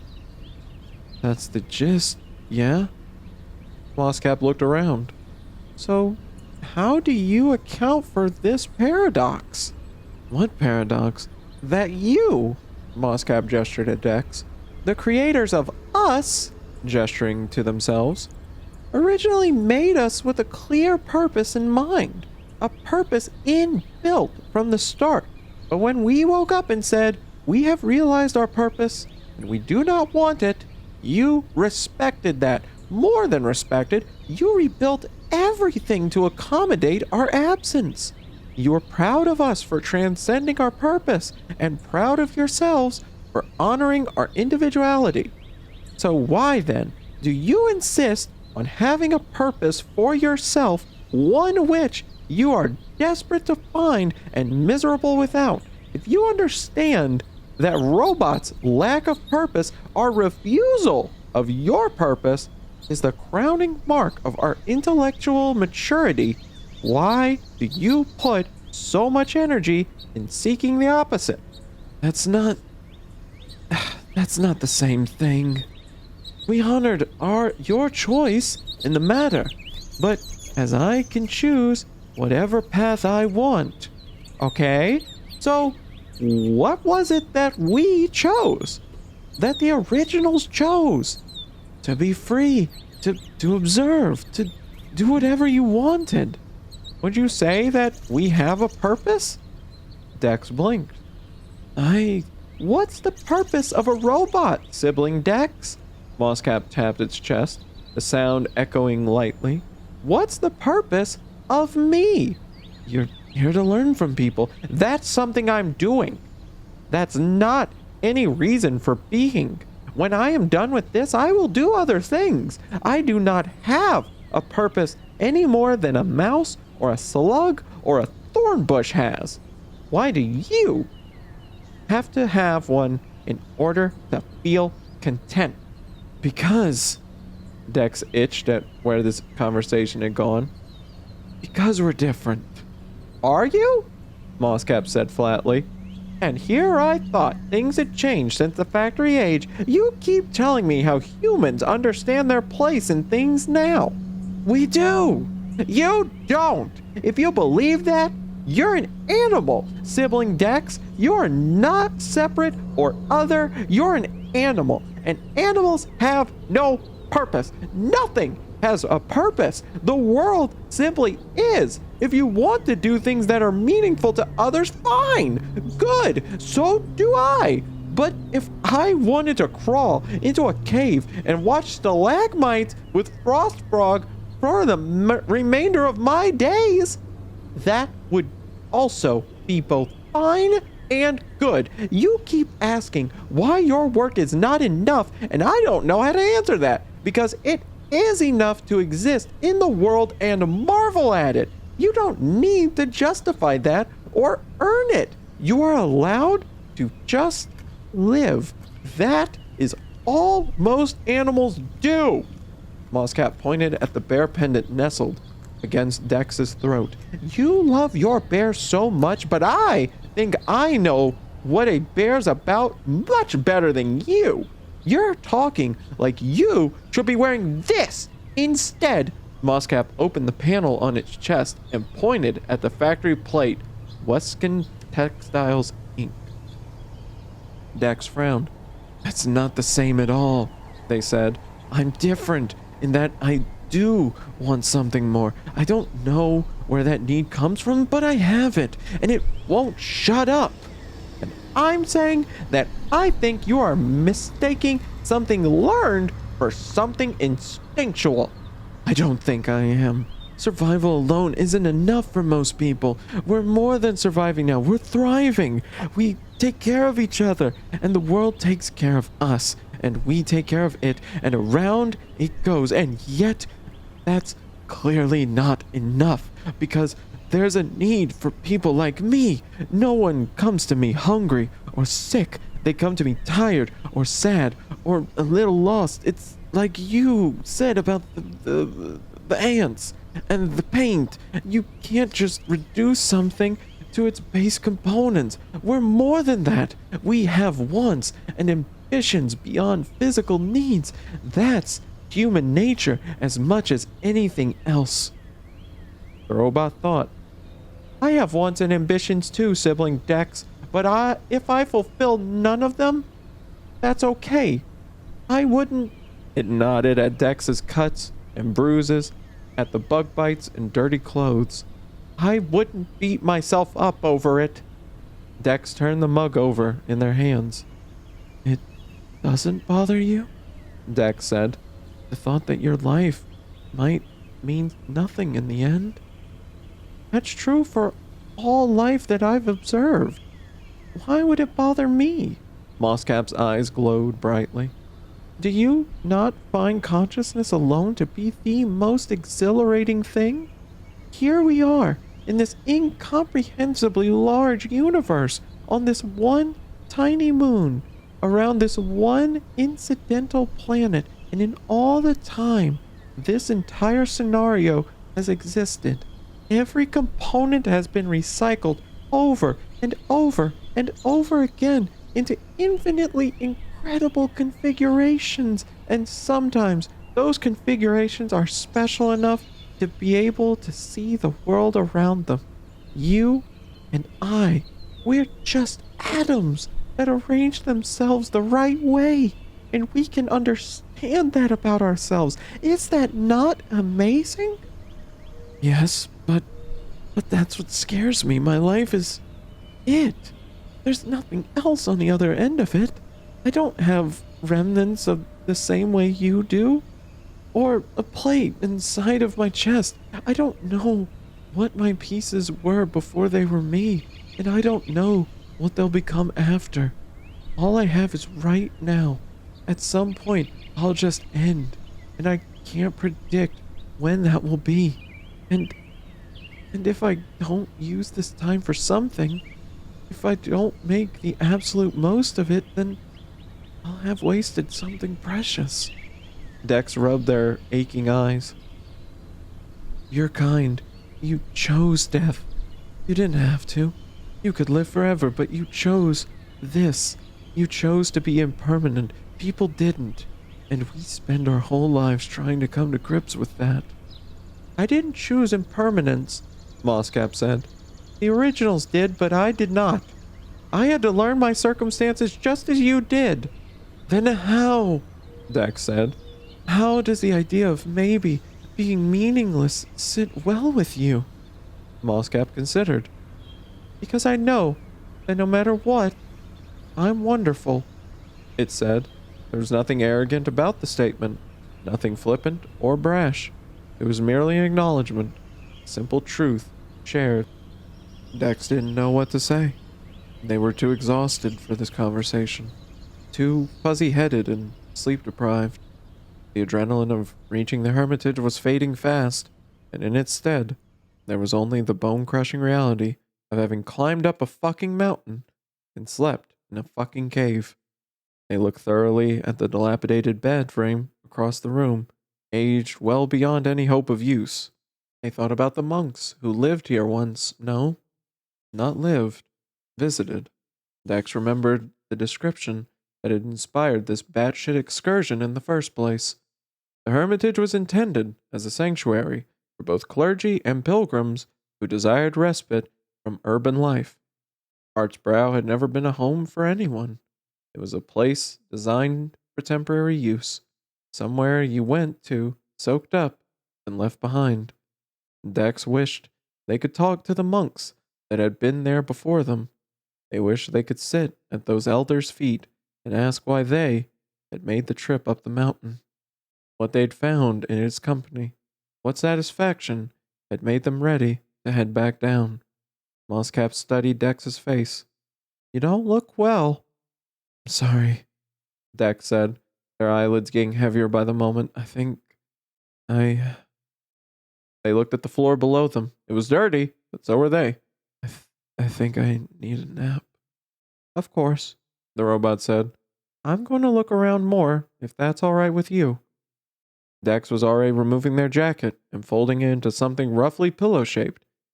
Yeah, Dex said, lying down. Their body didn't care that it was stretched out on concrete, only glad to be relieved of the task of holding itself up. The sun had reached the foggy window, and its warmth began to soak into the cool stone. Dex folded their hands across their belly and sighed, dimly aware of Moscap leaving the room. Alalay holds, Alalay warms, Dex muttered to themselves. Alalay soothes, Alalay charms. Alalay holds, Alalay warms, Alalay soothes, and Alalay. They were asleep before the end of the third round. Dex awoke with a start. How long they'd been out, they couldn't say, but the window was now in shadow, and what sky they could see through the window was getting dim, and the air smelled of smoke. Moscap? They called, scrambling to their feet. The smell was unmistakable now, and getting stronger. They ran out of the room, panicked, but still woolly with sleep. Moscap? Dex burst through the door, back into the central chamber, and there was Moscap, kneeling happily beside the fire pit, which was packed with wood and roaring with flame. Look! Moscap cried. The robot let out the triumphant laugh of someone who'd bested a lengthy struggle. I did it! Small details in the room began to register with Dex. A broom lay on the ground, near where a bench and surrounding ground had been swept clean. One of the doors was missing from Chawl's archway, the source of the kindling. Dex assumed, they also figured, that Chawl would not mind. You said you didn't know how to make a fire, Dex said as they approached. I didn't, Moscap said. I went through the library and found a book that taught me how. I've never read a book before. It was very exciting. They're not supposed to fall apart when you touch them, though, right? Somewhere in the world, an archaeologist was screaming, but Dex smiled, partly amused, mostly relieved that the Hermitage wasn't burning down around them. No, they're not. We should see if there's still any in good. The words stopped as they reached the fire and saw what the robot had arranged on either side. Moscap had borrowed the backpack, it appeared, for the blanket, Dex had carried was now spread on the ground, next to the robot. The mug Dex had found in the monks' living space was set in the middle, and around this, wildflowers were scattered, picked from the weeds outside, and beside the fire, Dex's breath caught in their throat. Beside the fire was a dented kettle, exhaling steam. "Oh, don't worry, I cleaned it," Mosscap said hurriedly. "And the mug, too. There was rainwater in the fountains outside, and I used your filter for what's in the kettle, so it should all be perfectly fine." "What?" Dex managed to say. The robot looked back at them, nervous and hopeful. "Well, there was more than one book in the library, and..." It gestured at the blanket. "Please?"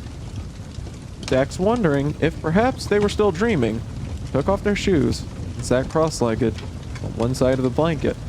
Mosscap sat opposite, mirroring Dex's pose, smiling expectantly. For a few moments, Dex said nothing. They couldn't remember the last time they were on this side of the equation. The city, assuredly. But that felt like a lifetime before. They'd stopped at shrines in their travels, but always for a bath or a stroll around the gardens. Never this. Not anymore. "I'm tired," Dex said softly. "My work doesn't satisfy me like it used to, and I don't know why. I was so sick of it that I did stupid, dangerous things, and now that I've done it, I don't know what to do next. I don't know what I thought I'd find out here, because I don't know what I was looking for. I can't stay here, but I'm scared about going back and having that feeling pick right back up where it left off. I'm scared, and I'm lost. I don't know what to do." Mosscap listened, then paused, a little too long. "I know I'm supposed to have options for you now," the robot said as it lifted the kettle, "but all I could find outside was mountain thyme. I mean, there were many other plans, but that's the only one that you knew I could eat," Dex thought. They nodded reassuringly at Mosscap. "That's great," they said. They had no idea what mountain thyme would be like as a tea rather than a garnish, but that was miles beside the point. Mosscap poured the tea and filled the mug. Large bits of plant floated in the water. They looked as though the robot had torn them by hand. Mosscap picked up the mug with both hands and ceremoniously handed it to Dex. "I hope you like it." Dex took the mug carefully and inhaled. The steam was earthy, bitter. It was not a pleasant smell, but Dex didn't care. There was no scenario in which they weren't going to drink this whole mug down to the dregs. They took a sip, just rolled it around their mouth, savoring. Mosscap watched them keenly, not moving at all. "Is it bad?" the robot asked. "No," Dex lied. Mosscap's shoulders slumped.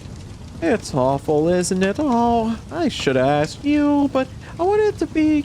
Dex reached out and laid their hand on the robot's knee. "Mosscap," Dex said gently, "this is the nicest cup of tea I've had in years." And in that, there was no lie. The robot brightened, its inner hardware whirring more quietly. "So, what do I do now?" it asked in a hush. "Now," Dex said, whispering back, "you let me enjoy my tea." The two sat in silence, watching embers flicker and listening to the wood pop. The light outside began to fade once more, but there was nothing to fear in that now. Its absence only brought out the firelight more. Dex soldiered through the last of Mosscap's brew, pausing to pick a bit of stem out of their mouth. They flicked into the flames and let the empty mug rest comfortably in their cupped hands. "The woodlands are lovely," they said at last, "but tricky to navigate. The villages, they are impossible to find your way through without a map. The riverlands are a little quirky, lots of artists. They can be odd, but you'll like them." They nudged an unburnt stick deeper into the fire. "I generally don't know what they'll make of you in the coastlands. They're largely cosmites there, and they're weird about technology. They won't chase you out or anything, but I don't know. Might be a tough nut to crack. As for the shrublands and the city, There's a lot going on in those parts of Panga. I think you'll have fun there. Mosscap took this all in, nodding matter-of-factly, as if it had been expecting this. And the highways are easy to travel? Oh, yeah, nothing like the road here. They're very, very easy to ride. Dex angled their head toward Mosscap's feet. Or walk, I'd imagine. Good, Mosscap said. It folded its hands into its lap, its expression neutral. Reasonable. That sounds good. Dex worked their tongue around a stubborn wedge of leaf that had lodged in between their teeth. They rubbed their hands together, extending their palms toward the fire, thanking their god for the warmth flooding through. I think we should stop and stump first, Dex said. They've got a nice bathhouse and I could really use a soak. Dex did not look at Mosscap as they said it, but out of the corner of their eye, they could see Mosscap slowly turn its head toward them, its gaze glowing brighter and brighter. Dex gave a small smile and extended their mug. Can I have another cup? The robot poured, sibling Dex drank, and in the wilds outside, the sun set and crickets began to sing. And that was A Psalm for the Wild Built by Becky Chambers. Thank you for listening.